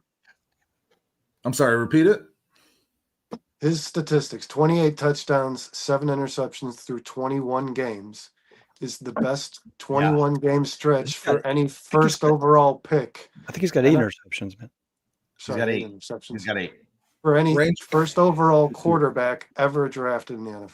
Ranger says we can all admit we lose these games in the past, and we didn't this time. Yeah, for That's sure. a good sign in Yeah, and positive. you guys, that's what happened in week 1 against Minnesota. That it was the carry-on from the same team from last year, but now you see Ben Johnson starting to establish himself. You start to see this culture changing. Confidence builder. They if they had played the Minnesota Vikings with JJ McCarthy in week 4, they probably would have won that game. But you saw in week 1 they were making the mistakes late in the game. The fourth quarter they just fell apart. This is the growth you wanted to see from the Chicago Bears. Like Dustin said, who gives a shit about the 7 yards? Who gives a shit? I mean, yeah, do you want to see that stuff cleaned up? Of course, but at the end of the day, the goal is to win the game. Don't allow points. And the Bears keep doing it. And you can learn from your mistakes while still winning. That is a win-win. Yes, but if you're 1-3 coming out of the bye and you're like, well, we can learn from our mistakes. Maybe you start to tune it. out a little bit. You're out of it. Like Yeah. once you're 1-3, teams are like, I think players start to have doubt, and they're like, well, we'd have to win like 8 in a row to make this season worth it.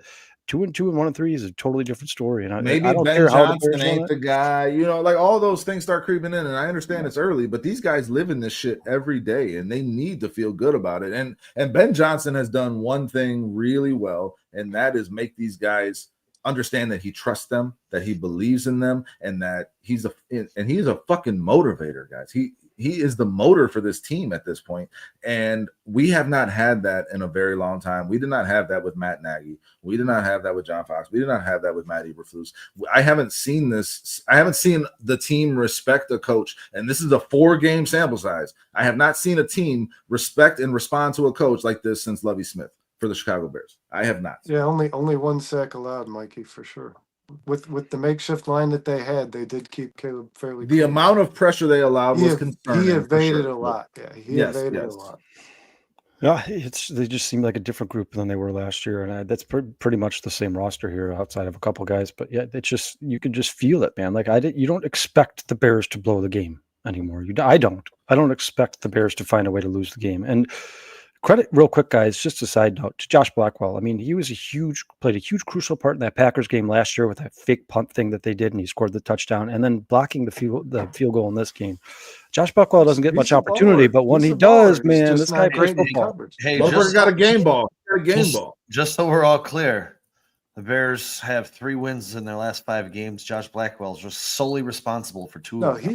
Josh Blackwell's a baller. I'm glad that they re-signed Josh Blackwell. He played a pivotal role when he was on this team prior to this. If you don't make those plays, and I have no doubt he's going. Yeah, for sure. But there were a lot of plays when he plays on defense. Yeah, it's a team effort, no doubt. It's a team effort. Blackwell came through big. I think Caleb stumbled on the fake stumble bump. I think he ended up actually stumbling. How about the fake flea flicker, by the way? Yeah, that's what DJ's throwing out here. No one has ever done that before. That's the kind of coach we have. He is an evil genius. That one week he throws a flea flicker that goes for a fucking 65-yard touchdown or whatever it was, right? And then the next week he comes and throws it back at you, but it's a fake. And DeAndre Swift kind of muscled a couple dudes on that run too. Yeah, that was a good run. And it got called back, unfortunately. My only question was Ben got stuck in a face mask. My only question with Ben Johnson that I have right now Blackwell. is not understanding why you're not setting up more pitches and tosses and trying to get to the outside, trying to get Swift to the outside, and try to use his speed to the edge. Yeah, like touchdown. That's a game-winning touchdown. Yeah, why are we not seeing more of that? Like you got to get Swift to the edge. Braxton Jones was the guy that was. If you're talking about that touchdown against the Commanders, where Swift got out there last year, and Braxton Jones was. I'm talking about the touchdown yesterday to win the game against the Raiders. Yeah, I'm surprised you don't see more of that, because Swift can get the edge. He can get the edge. He's fast enough to get the edge. I think, but I don't know if these tackles are blocking well enough to set the edge, guys. Even Darnell Wright is missing. He's using his hands wrong in run blocking. Set someone up there to help. I guess, yeah, but all I'm saying is that these tackles are not getting the position with their hands. They are missing on the run blocks, and the edge is not really there. The edge is not really there. Yeah, and the other problem is, if you keep running DeAndre Swift up the fucking middle, he's going to get hurt. These same fucking results. Yeah, he's going to get hurt. And he's going to get hurt. Carry. I agree. Swift is not made for that. The only thing that I thought about Ben Johnson, like critically after that game ended, is I don't see how you're not. Listen, even if he's far behind and he can't get in the game at a natural pace, he can't run routes, he's not going to be that. Why is Luther Burden? Why are you not just drawing completely things uninvolved? Up? Completely, it's really weird. Do something to put the ball in that kid's hand. I think that will come in due time. He is that kind of player. He's proven it now already. They were intentional about involving him last week, and it had a very positive impact on your offense. I mean, to lose that into this game, he had 3 targets in that game. He only had 4 or 5 targets in the last game. He just did. Two targets. The play fell apart. 2 targets yesterday for negative -1 yard. Yeah, the plays that he was targeting. Yeah, and that play was terrible. I thought that was one of my least. He's still learning Caleb's Ben Johnson made. That will come. You'll get involved. No, and I expect it to be a slow burn for Luther. Yeah, I he's do. just in a I have situation where he expected came to a that. team that has DJ Moore and Roma Dunze, and Zacchaeus is serviceable. It's like he's just stuck behind these guys, and he's still learning the offense. I think these guys probably picked it up a little bit quicker because they've had multiple years of experience in the NFL now. Luther Burden will get to the point where he's starting to look like every play makes sense. And speaking of Zacchaeus, he seems to always be in the right spot at the right time. I like Zacchaeus. Caleb really trusts him. He finds him in crucial moments. Zacchaeus Yeah, how about is an that, awesome, Mikey? he's an awesome player to have. Did you guys ever think as Bears fan we'd be screaming for more slants and screens? Like it's like a complete opposite of the last 3 years in Chicago. We're like, Ben, just give Luther Burden a screen pass and let him go 100 yards for a touchdown. Now we have 2 weeks off, man. At least we're winners on this bye, and I don't give a shit how the game looked, guys. And I think somebody said, "No, win ugly, man." Anybody who didn't like this game because it was ugly, you're an idiot. I agree. You guys, tough. The NFL is tough to win in. It's tough. You think the Packers would have wanted to score, 27 points and win that game yesterday against the Cowboys versus score 40 and fucking tie? Yeah. No. I mean, and again, I'll just keep coming back to it. Like, the Bears are a legitimate team right now. The Bears are playing hard, and the Cowboys are a legitimate team, and the Raiders are a legitimate team. You can't one week when the Bears beat the shit out of the Cowboys say, well, yeah, that's just because that's the worst pass defense in football. I mean, yeah, it is. But the Cowboys still found a way to put up 40 on the fucking Packers last night and turn that into a tie, a game that they should have won. Yeah, and by all accounts, the Packers had the best defense in the NFL 2 weeks ago, right? Like the Packers that secondary did not look good. Did not. I listen. Using one team to size up another, like I've never found success in to assume like I hate that shit too. Well, this team beat up that team, and now the team they're going to play is better, so they're for sure going to beat them. Like that's just not. Yeah, that's not how the NFL works. It's not a good method. Did you guys don't ever bet that way. Is it just me, or does home field advantage mean more in the NFL than any other sport? I mean, you heard Ben Johnson come into the locker room after the game, and he's like, "They were a desperate team. We were a desperate team. Both of us had to win this game. Only one person could come out on top, and we won it." I mean, that Raiders team played their hearts out, man. They absolutely everything they had. Their offensive line looked great, man. For how much scrutiny that they've taken and how bad they've looked all year, that offensive line played very well. And I understand the Bears' defensive line isn't that great. I get it. The Bears' defensive line played a big role in making that offensive line look And the Raiders got away with more than a couple holds in that game. Sean and I pointed them out to each other on the screen. We saw. I'm like, they showed a replay. They showed a replay. They were like, "Look at this Jackson Powers Johnson block." And then they showed it, and he was like, "Well, that was probably a hold, but still, he got the job done." I'm like, "Yeah, good job. Good way to highlight the block and how good." The Raiders are Jackson Powers Johnson pancaked Andrew. The Raiders are one problem. The Raiders are one problem away from being a pretty damn good football team, and the problem's name is Geno Smith. Their linebackers are awesome. Their linebackers are Geno Smith is not good.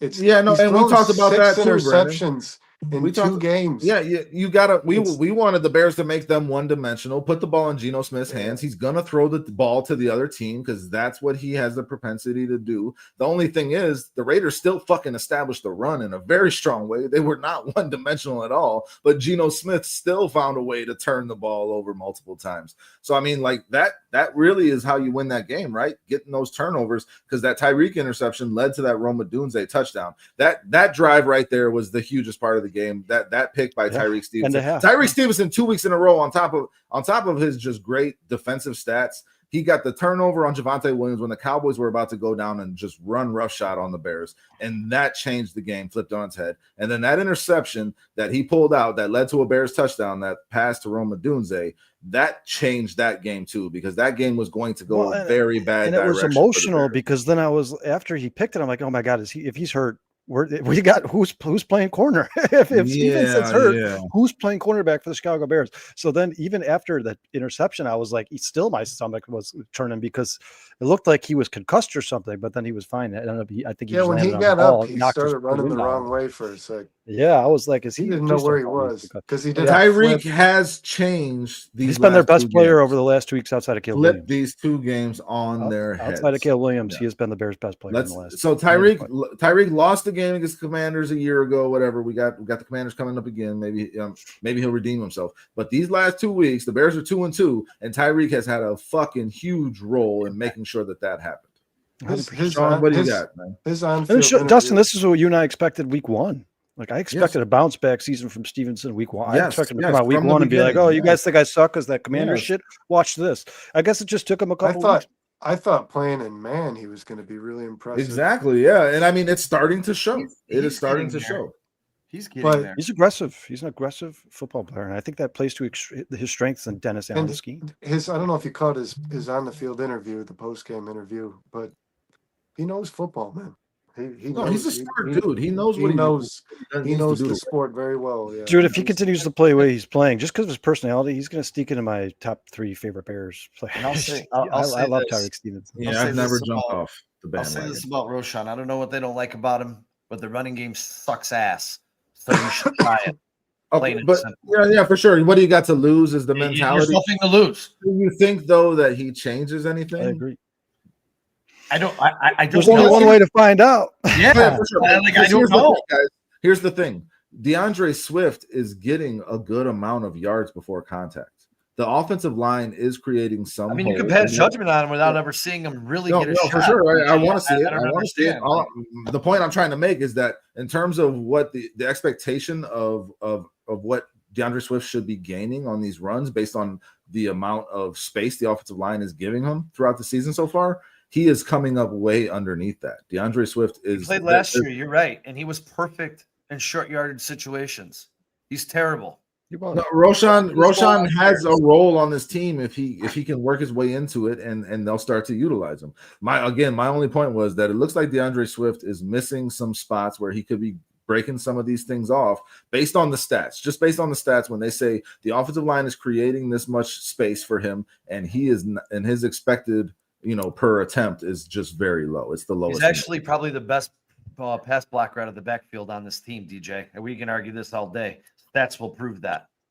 I mean, Roshan Johnson needs an opportunity this season in Ben Johnson's offense for me to judge him. Up to this point, he has been nothing but for me. Roshan has not He's been injured. He has not been given an opportunity, but all of a sudden he sucks.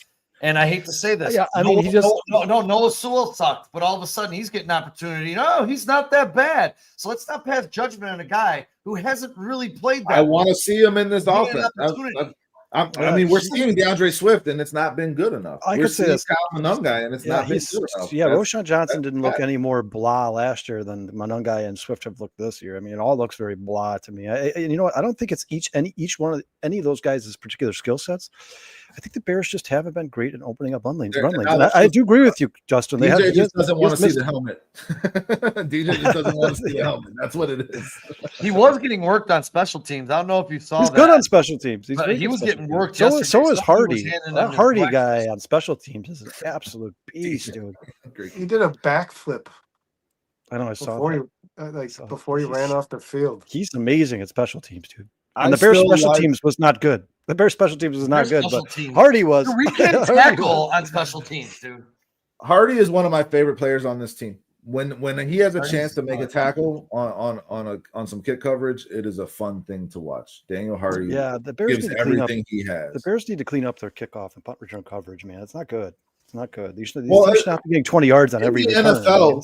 Kyle, in the NFL in general, these stats are inflated by this new rule 100%. I understand, but ours is the Raiders were better at tackling on special teams than we were. I mean, you got to at some point you got to start. Yeah, you can't just you guys. They gave up that kick return on the last drive of the game. Yeah. Like you can't give up that kick return on the last.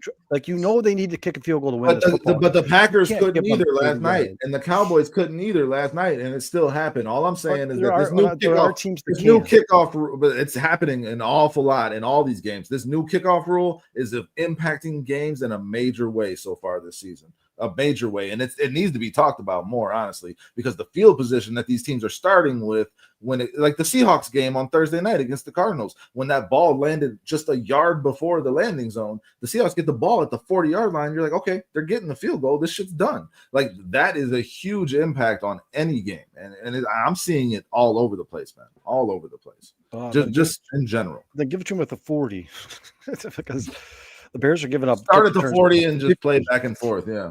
That I mean, at the end of the game, you cannot let that. Foster, what up, dude? Thanks for joining us. I mean, we have I agree, Illinois Jones. I agree. Illinois Illinois Jones is 100% correct. The Bears should be 3-1. But like we said, guys, this is going to 100%. take time. They're developing this culture. They're developing this identity. Week 1, they let that game slide out of their hands in the fourth quarter. They should have won that game. They were up by double digits in the fourth quarter. But this is part of the process. This is part of the learning a new coaching staff, a new, the thing that should be talked about the most, guys, in regards to that is that the Bears gave up that game in a terrible, traumatizing fashion. And then they went and got their asses beat by the Lions. And the way that they've bounced back these last 2 games shows you exactly what you need to see. That Ben Johnson has these guys focused. Caleb Williams is improving. The offense is getting better. The defense is creating turnovers and finding a way to win. It's not so much about the losses to me right now, because those were 2 good teams and 2 good head coaches to start the season in your division. We knew that those were going to be tough games.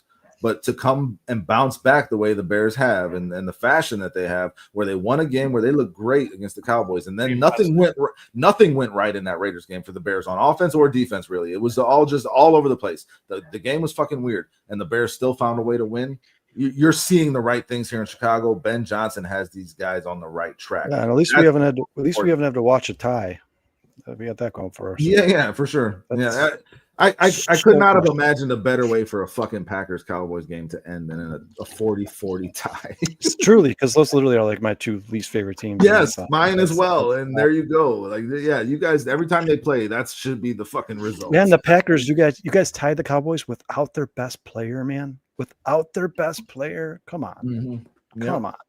That secondary is the problem. Green Bay's secondary is a bigger problem than we thought. Not a bigger problem. Not I thought. They signed Nate Hobbs as their big free agency addition. I'm like, oh God, that's your number 1 to replace Jair Alexander? Nate Hobbs? When they signed Micah Parsons and everyone was like, oh, they're going to the Super Bowl, best team in the NFC. I didn't know what everyone saw. Don't get the cart too far ahead of the horse, because the Packers could bounce back too. They still have Jordan Love, and he sucks ass. Okay, but I mean, Packers fans are up there saying the same thing about Caleb Williams.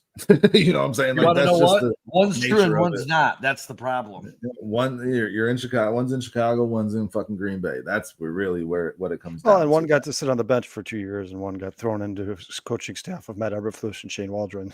All I'm saying is, let's not over the Packers. The Packers lost to the Browns in a very weird way, and then they tied the Cowboys.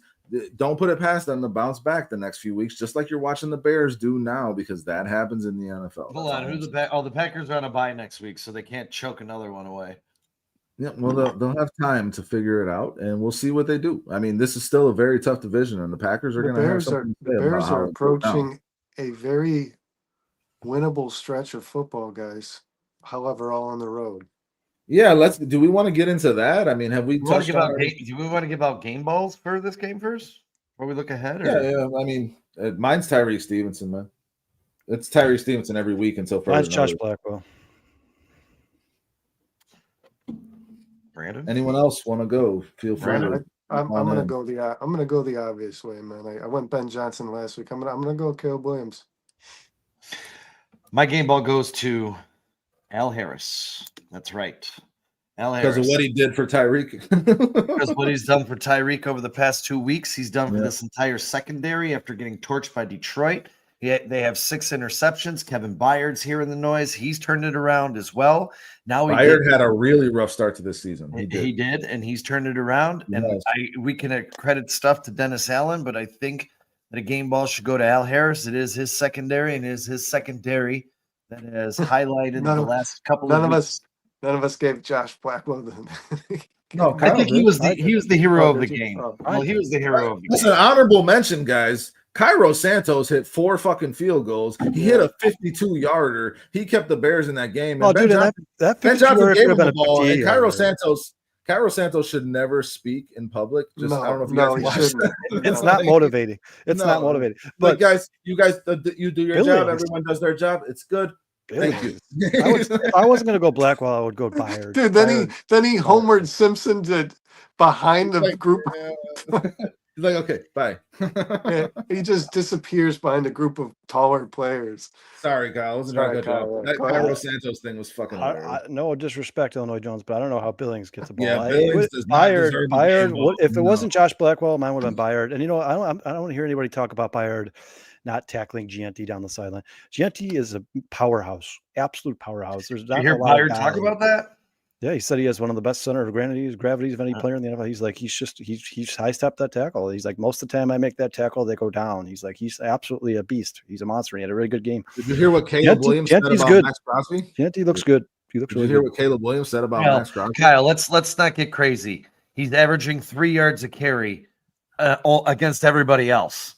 He's averaging 7 yards a carry against the Bears. Sean, you can see the attribute. You could see the athleticism. Yeah, Gentry, you know if he gets ahead of steam, Yeah. he is Did running you over. see the? Okay, time out. Did you He's see running the over. highlights of the package that they had of him at the beginning of the game and how he was missing lanes in every one of the But first that 3 could be weeks? taught. How his That could be vision has taught. not been I called good. it. All right, be well, taught. whatever. I'm just saying. Let's see if he does something else against anybody else except for the Bears. Jesus Christ, one of us I'm- could run I'm for sure- 500 I'm- yards against the Bears. I'm sure he'll have a lot more to say as this Sean, game goes on. you're acting like I said he was the next Walter Payton. I just said he had a good game, dude. I think he's going to be better than Walter Payton, Kyle. What do you think? I think Dustin does not get the game ball. Did you guys hear what Caleb said about Max Crosby? That he's the best player that he's played against in his pro Yeah, career? and before the game, Ben Johnson said he is a top 5 player in the NFL. He He was a top 5 defensive player. Yeah, he said that. He might be higher than that. That guy is a freak. I don't know. I don't know about that. I like Well, Crosby. it's a not lot. just the Bears game, guys. I Yeah, watched yeah. Crosby No, dominate he- other games as well. He's damn good also player. Sean. He He is. was what? He was the only player in the NFL, the only defensive lineman in the NFL in the last The 4 only years white to play guy to wear a 97% of the snaps, and nobody else was even close. The Yeah. second guy was like 84%. He's Max always Crosby's on was the field, man. 97%. That's I just love that. just his conditioning alone makes him a freak of nature. let alone- Sean, what do what you he what do you does. think of Ashton Genty? I think he's okay. We'll see what he becomes, man. I said this before. If you put him behind an average offensive line, you're going to get the results that you got. If you put him behind a great offensive line, he's going to look great. He's not going to elevate the people around him. You can say that And about don't a give lot me of this running shit backs. because Saquon Barkley rushed for say that about 1,000 a yards lot every of year he running wasn't hurt behind one of the shittiest lines that the Giants had. Did 'Cause Emmitt he was Smith a game changer. Did Emmitt Smith have a good offensive line to carry Emmitt him? Smith had one of the through? greatest offense. Yeah. And matter of fact, I think every single one of Emmitt Smith's offensive linemen is in the Hall of Fame. Mhm. The ones that aren't in prison. So is for Emmitt things Smith happening. a good player, or is he just a product of that? Emmitt offensive Smith line? Emmitt Smith was an okay running back. He was I an think okay Gianti's going to have a running good career in the NFL. I think he's going to be. A good Yeah, player. we'll I see think how he Travion goes. Henderson will as I think he well. might be a top 5 I think back in the Judkins will, NFL. Heverson will. I think all these running backs from this class will all be good players. Is he better than Omarion Gibbs? I'm not- Hampton. Hold on. Hampton Is he better than looking Gibbs? good, too. Sean Gibbs is generational. Okay. Is he better than Derrick Henry? Generational. Also generational. Oh, well, I'm just going because he's a top 5 back in the league. I know, but you're Well, he's comparing not- I a think you can get generational 7 or 8 player. backs that are He's better than not him better right than now. them right now, but his career has a long way to go to find we'll out see. and see what We'll he turns see. into. We'll see. I like Those Hampton guys an are, awful those guys fucking are lot. one in every 10-year type players that you're talking Let's about. get into this Bears schedule coming up, Sean. You said you had that put together, so we can. Yeah, 3 of our next 9 are on the road. So 6 of our next 9 are on the road. 6 of our next 9 are on the road. We have 3 Yep. home games Yep, we are home against the Giants, and the Saints, Saints. Yeah. and that's it.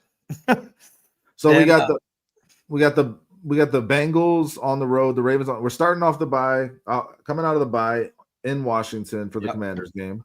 Then we got the Saints at home, right? Then we have the Saints, correct? And Then we're on the road for the Ravens, on the road for the Bengals, back at home for the Giants, correct. And on the road for on the the Vikings. road for the Vikings. Yes, What are we and looking that- at here, guys? What are we thinking? The Bears are 2-2. This is exactly where they needed to get to. The Lovie Smith, the first quarter of football, we're 500. So, where are we going in the next quarter of football? Because I think that's what everybody's really starting to think about. Is this team legit enough to compete with these teams we're looking Realistic at right expectations should be 3-3. I was just gonna took the words right out of my mouth. Realistic it should be 3-3. That should be realistic expectations for a team that's still learning the coaching staff still learning the roster. The Bears obviously have deficiencies in the run game, defense and offense. Realistically, if Caleb Williams continues his heroics to win games late in the score touchdowns late in the first half, score touchdowns late in the game, 3-3 should be the Bears' goal. And I think if you're 3-3, that's not just. I don't think you should be disappointed about that. You know what game scares me the most on there? 5-5. The Vikings. No, the Giants. I knew Vikings you were going to say the that. Vikings game in Minnesota, man. Playing in Minnesota is rough. Yeah. Rough. I don't know why, man, but that team seems so much better at home, dude. Listen, all these teams, the Commanders with Jaden Daniels back, that's nothing to fuck with. And I know you guys aren't as high on him, but like he just went. It's not about him. I just don't like the team. The team. But Yeah, the team just beat the shit out of the Raiders a week ago as well. You know what I'm saying? Like they have found ways in Washington, though. No, the Commanders beat the Raiders. It was in Washington, all over them. Yeah. No, I understand. But I don't know, man. I'm not saying Washington's like a guaranteed win, but I like the Bears' chances against Washington more than I do Minnesota. Dante, okay, and that's fair because they should have won that game against Minnesota at home. I personally feel like they have to go beat the Vikings in Minnesota. Oh God, I hope so, man. That would be the best present the Bears. I hate the Vikings more than the thing for me is if the Bears here when I look at the schedule, I say I don't know how the Bears stop Derrick Henry. If he doesn't set the new NFL rushing record in this game, I might be shocked. Because the Ravens will stop using it after he has 150 yards in the first half. Chase Brown finally go off against the team in that Bears matchup? Like, what does Cam Scatterbo do? What does Jeremy McPennies and Chris Rodriguez and Ja'Cory Crosby Merritt do? Did you say Jeremy McPennies? What does Kendre Miller and Alvin Kamara do? Like, I mean, Alvin Kamara is another one who scares the crap out of me because Kendre Miller's starting to come on with that Saints team more so than Kamara even. Yeah, I mean, you're looking at teams with some good running backs with some. But you guys, you also can't. That's where the Bears can get hurt. The Bears are going to suck against the run, but I'm not. And me personally, you guys can say I'm wrong, but I will say about GNT is he's going to break tackles. I don't think the Bears are going to allow 7 yards of carry for the rest of the season. That's just me. That's Brandon. Where are you at with this? Maybe I'm wrong. Where you're looking at that record, Kyle says 3-3. I mean, 3-3 would be the best hope, I think, in terms of if this team can be 5-5 after 10 games. I tend to agree with him. Dante says 6-0. I have them at 9-8. This stretch of games here would be a good place to get a winning record. I think 4-2 is reasonable here, but 3-3 wouldn't surprise. Oh yeah, but you didn't have them beating the Bengals, Vikings, or Ravens before the season started. So I mean, it's not like you. But then they finished with the Niners, the Lions, and the Packers twice. That's how this team finishes their season. It's been pointed out, man, and we all know this Ravens defense is one of the worst in the fucking league. Yeah, I was talking about that today. The Bengals lost Joe Burrow. The Ravens don't have their best defensive tackle. Yeah, this is where you want to go. Here, as scary as they looked when this. Yeah, but you're not just stopping Derrick Henry from running the ball. You're stopping Lamar Jackson too. The Ravens are always scary. Justice Hill, man. Don't sell Justice Hill short. Yeah, but we said the Ravens. We're talking about the Ravens' defense is atrocious. The Bears can hopefully by that point in the season, Ben Johnson's offense is rolling on some cylinders. I mean, hopefully we can start tearing teams like that apart, man, because that defense is bad. Would I be wrong? Caleb Williams takes care of bad defenses. Without that, isn't Crosby? If you take Crosby away from Vegas, isn't their defense pretty shitty too? Yeah. I mean, shitty, no, but not nearly as good. Yeah, honestly, I think Devin White's a really good player. Devin White's a good player. Jermaine Pratt's a good player. They have a solid front seven. Yeah, Pratt is a good player. Secondary, not so much. They were solid front seven who wasn't getting any sacks going into week 4. They weren't getting any pressure. I'm gonna have to get on board with you, man, because Dexter Lawrence, Abdul Carter, Brian Burns, Thibodeau. That is scary when you're talking about what one guy on the Raiders just did to this Bears offense. That's 4 guys. That's 4 guys that are going to be in Caleb Williams' face all fucking game. Get the ball in your hands quickly. I mean, you guys, I'm not Brennan. I'm not doing. Brennan already said earlier. I don't like they beat them. But you guys, I mean, the Giants' defensive line, as good as it is, the Giants didn't look very good against the Cowboys. The Cowboys aren't a great team. They're not. The Cowboys seem to be good at home, though. And the Cowboys have a good offensive line. I mean, that defensive line gave up 40 points to the Cowboys. I mean, come on. That's Touchdown, there's- Bo there's- Nix. something's not going right. If all these guys are as good as we all think they are, and the Giants think they are, something's wrong because you can't give up 40 points when you just Well, their invested every secondary- pick and every dollar you have in your defensive line over the last 3 years. You want to know what's funny about that? The Cowboys at home. Yeah, I Neighbors is think in out their for the last season. two That games, they're fucking 80. sucks, man. Yeah, that's It was terrible 80 for to football. 77. That's terrible for Was the the two NFL. games. I'm sorry, Sean. Repeat it again. I got stuck on this Malik Neighbors. I'm just mentioning the fact that how bad that sucks that Neighbors is. Oh, out it does suck. That's terrible, not only for the Giants, but it's terrible for the NFL because he's one of those special. that you just Special love to watch players, play. man. And when you saw him He's go to, awesome. I saw it when I watched the replay, man. When he jumped, You guys, you just did saw you that. guys see who knee. caught that? See who Well, caught the two touchdown guys. for Miami? I That's was going to say, too, guys, that is coming up for debate, I believe, at the end of this year, that they're going to try and pass real grass in every single stadium because the artificial turf is causing too many knee injuries. Yeah, that's been science for years now that people get injured more so in those environments. Brandon, what were you asking? Who caught the touchdown for the Dolphins? What are you talking about? Oh yeah, did you see who caught the touchdown tonight for the Just tell Dolphins? us. Who? It was Darren Darren Waller. Yeah. He was rapping his way into Did the you end guys zone. see? Did you guys see that when Odell Beckham had his first ACL tear for the Giants, they were playing San Diego at home? Like That's they weird. need No to way. stop. They need to stop playing San Diego at home, man. 'Cause it's like bad juju. I mean, that when Sean told me that, I got to Sean's house and he's like, "Yeah, Neighbors is probably done for the season." I'm like, "Get out of here! No way." He's like, "Yeah," and he's not even on. He's not on none of my fantasy I teams. mean, he had injuries. It's just last not good year, for football, too. man. It's not good. Yeah, for but the he played through a lot of them. You just love to see him on the field. You know he's going to. Yeah, you love to see all the best players in the NFL. Yeah, I play, thought the man. Giants That's why were you asking watch too the much NFL. of him.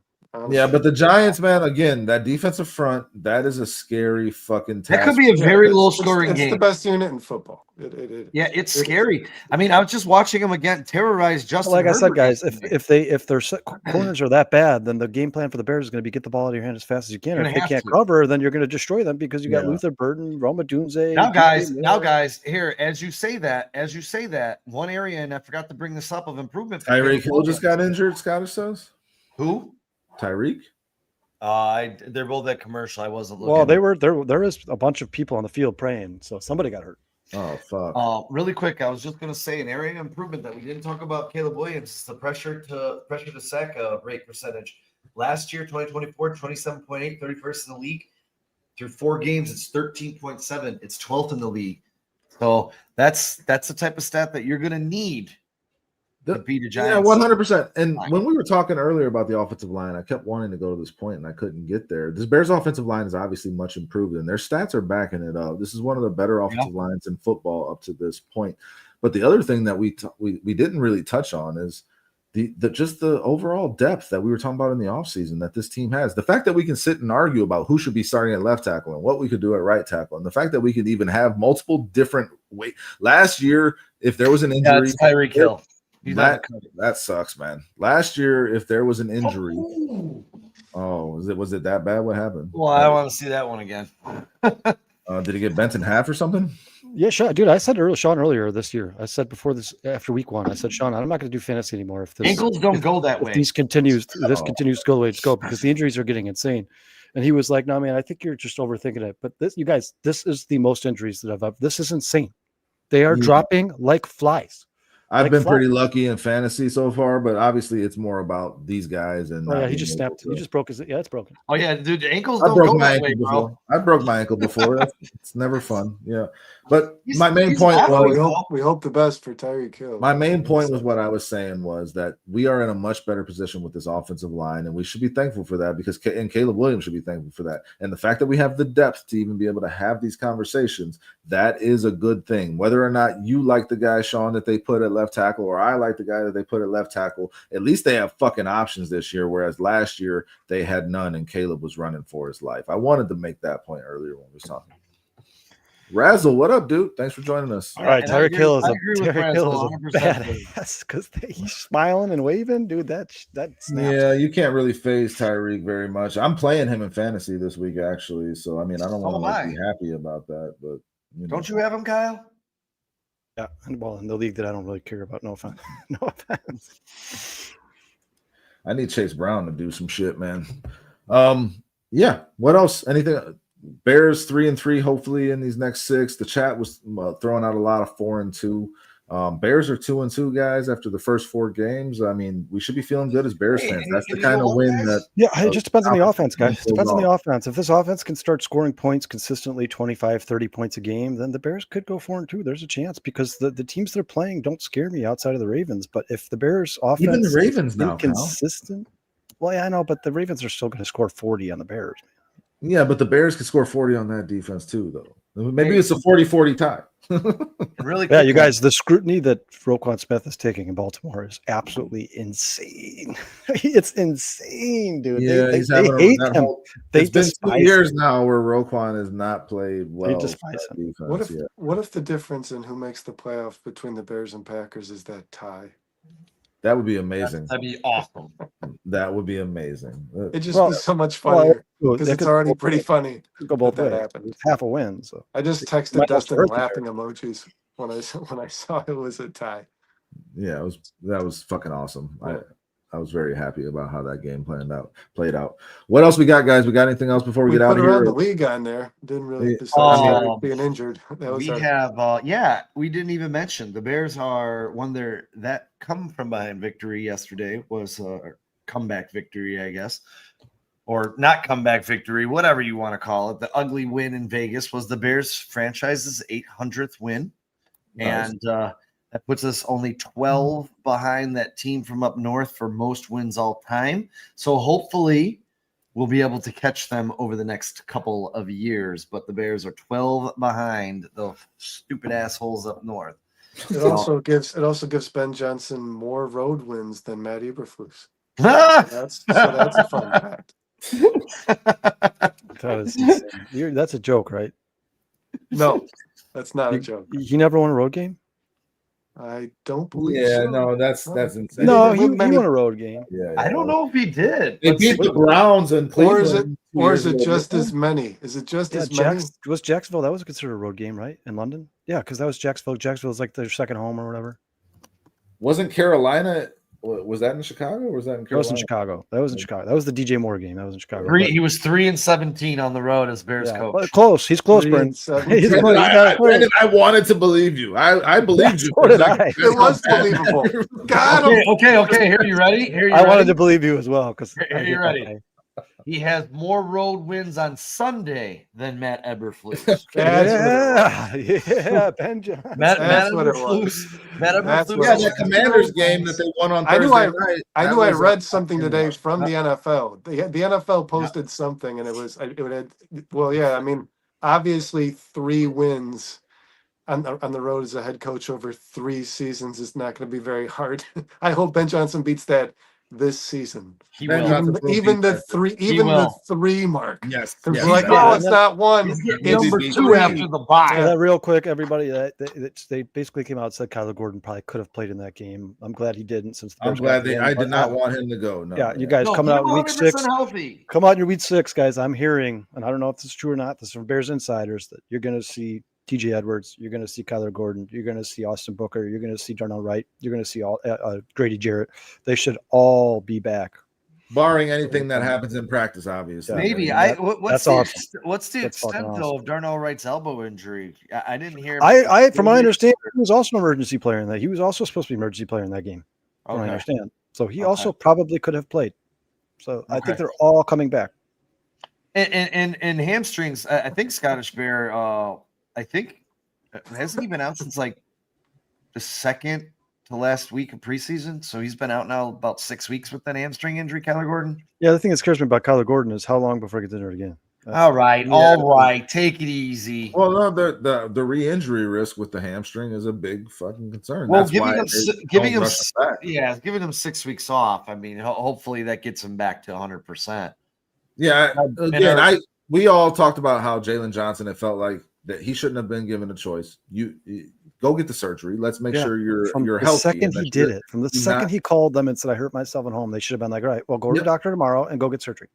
We're not playing around with this, So, like, if they had let Kyler Gordon come back yesterday a little early and something bad would have happened, how fucking shitty would that have looked after the Jalen Johnson? That happened to Edwards too. Edwards came back. So, like, this medical staff needs to be a little more firm with these guys. It seems like, and that's okay. You got to protect your investments.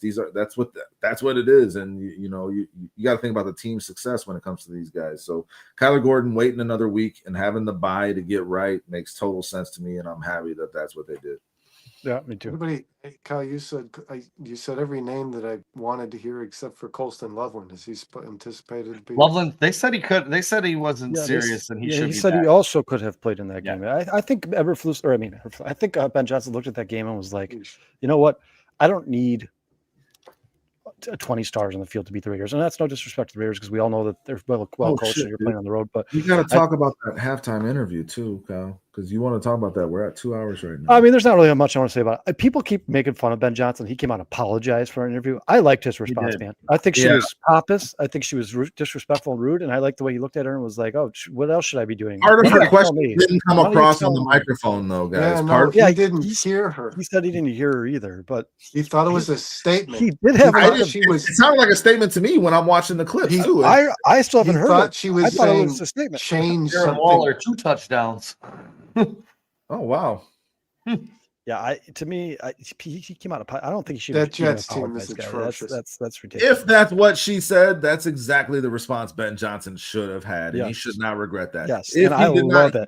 Every time Ben Johnson does something, I'm like, I like this guy more. Every he becomes time our coach. Get in here, Ben Johnson. Come in here. Give me a hug. Yes. You know what? I hope the rest of the NFL fans door. do hate you. I hope that everybody does hate you. You know why? Because that means you're doing a good job. Exactly. Yes. Hold on. May they hate you until you retire. And even Good, better, bad. Never let it rain. Never let it rain. You're good, get better. You're good, get better. You better get better. You better get better. Bears on 3. 1, 2, 3. good, better, best. It's crazy. Where would you guys rank? If he wins the Super Bowl, I'm getting that fucking tattoo. Where would you guys rank us on that scale for tonight's show? Good, better, best. Where are we at right now? Chat, where would you rate us? Sean's the better. I'm the best. And I'm just above it all. Oh shit. Well, apparently you got the game ball, Dustin.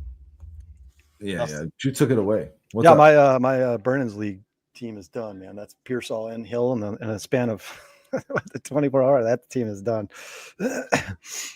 Pearsall, but they're saying Pearsall will be out for a while. Mikey says better. Mikey puts us on better. We're in the middle. All right. I can take that, Mikey. Yeah, Mikey, I'll take it. He's always honest. He's always honest with us. That's why I feel that way. Yeah. I think our better Illinois Jones meant the chat was better. No say. Maybe not. No Maybe he's comparing us to another podcast or something. Yeah. All right, that makes more sense. We got anything else? Yeah, I guess that could be. Yeah, I guess one more time before we get out of here. Let's not forget we're raising money. Good, better, best. Now we're raising money for people. I was ready for it. For the Bears and the Vikings, or excuse me, the Bears and the Redskins on October 13th at River Street 102 North River Street, East Dundee, Illinois. 16-ounce Millers, 16-ounce Coors, $3 half-price wings. Of course, we got Bear swags. We got an Odunze. We got a Caleb Williams jersey to give away. Thanks, we Illinois. have some autographed items that we're going to present next week as I'm working to get them right now.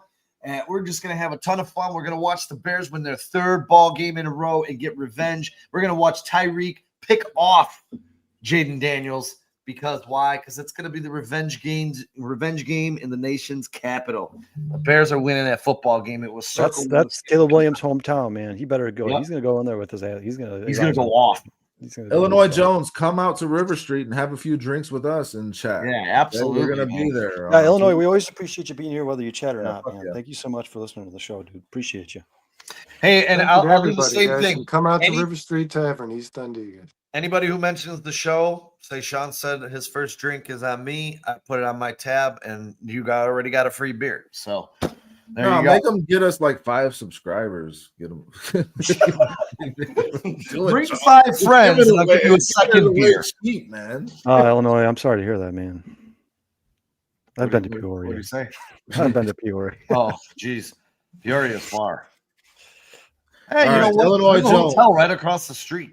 Illinois Jones, Relentless Mikey, Flex Diggs, Ranger Bear, Scottish Bear, Who else do we have in here, guys? Daniel Jeffries was in here. Notorious TBG. Razzle Dazzle. Camel Tone, Dante, Spectre, Notorious, Purified. Flex Diggs, Romy. Notorious, Laz, Romy, I'm sorry we did not touch on Brisker. J2K. Maybe next week. Didn't J2K, see him there. Romy, J2K, what's going on? DJ Scott, Prophet. DJ Scott, Prophet is on fire. Christopher Goldman. Scott You was guys- in the house. you Chris guys Goldman was in have the house. been Trey's fucking in the awesome. house. There's so many Bears fan Don for S, life, Phil, Bears Izzo fan Joe. 40, Erica. I mean, everybody, y'all were killing it tonight. We Yeah, you guys are appreciate fucking you as awesome. Daniel always. Jeffries, Please you're the man. share this with a friend. Tell them how much fucking fun you have talking to us about the Chicago Bears and any other fucking thing we want to talk about. Like, subscribe, and come back on Wednesday for the Barely There and Thursday night for the bare minimum. We stay up late. And Sean's got Bear us down, boys. Bear down. Fuck yeah. Victory I'll be having- Monday. I'm gonna bring Victory buckets of chicken for 10 o'clock when that game's over and hand out buckets of chicken for the victory. Or they could just order chicken from River Street. You know what? I'll get some buckets. We'll have Lauren cook the chicken. Half price wings, bro. Did you see that? Did you see the advertisement? Oh, I guess that is true, Yeah, but it's come not on, Victory man. Monday. It's not Victory Monday yet. Yeah, it's not BYOW. You're not bringing your own wings. And Romy's out in Bolingbrook. Romy's out in Bolingbrook. That's not that bad of a drive to East Dundee. Oh, you know? Romy, that's Come 50 check us out. minutes, man. A hop, skip, and a jump away, man. We're right there. Come on. I mean, and we're a barrel. Come on up, Romy. AC's in Chicago. Come on out. Oh, AC. come on. That's It's a like the we're right highway, up the man. highway. Yeah. What the fuck? Let's go. And Let's we're go. raising money for a good cause. Yes. Oh. There's that as well. Yeah, we'll see you guys. And if the Bears lose, we Yes, can drink in Notorious celebration. East Or Dundee. defeat. And if the Bears win, we can drink in celebration. We're gonna drink no matter what. yes, 102 North River Street in East Dundee, Illinois. Peace, boys. Appreciate you guys. Peace. Do we do This it has one been a more lot of time fun. before we get out of here? Good, better, best. Good, better, bad. Good, better, bad. Never let it rain. Never let it rain. You're good, get better. You're good, get better. You better get better. You better get better. Bears on 3. 1, 2, 3. Bears! I mean, that's God, I just so much better than the hits principle. Like the hits principle is so stupid. Like that shit is Oh, like, dude, all right. once he brought out the acronyms, I was like, I'm done with this fucking Eberflus. Yeah. I said put that it, at the time. when we You put it guys- on the You guys bulletin know board. I said it. I said it then. I was like, this is done. This guy is a fucking clown. Ben Johnson is legit. We got a legit head coach. We got a legit quarterback. We are going places. We'll see where that takes us. 2-2. Until Wednesday. That feels good. Peace and love, everybody. Bird on. Bird out.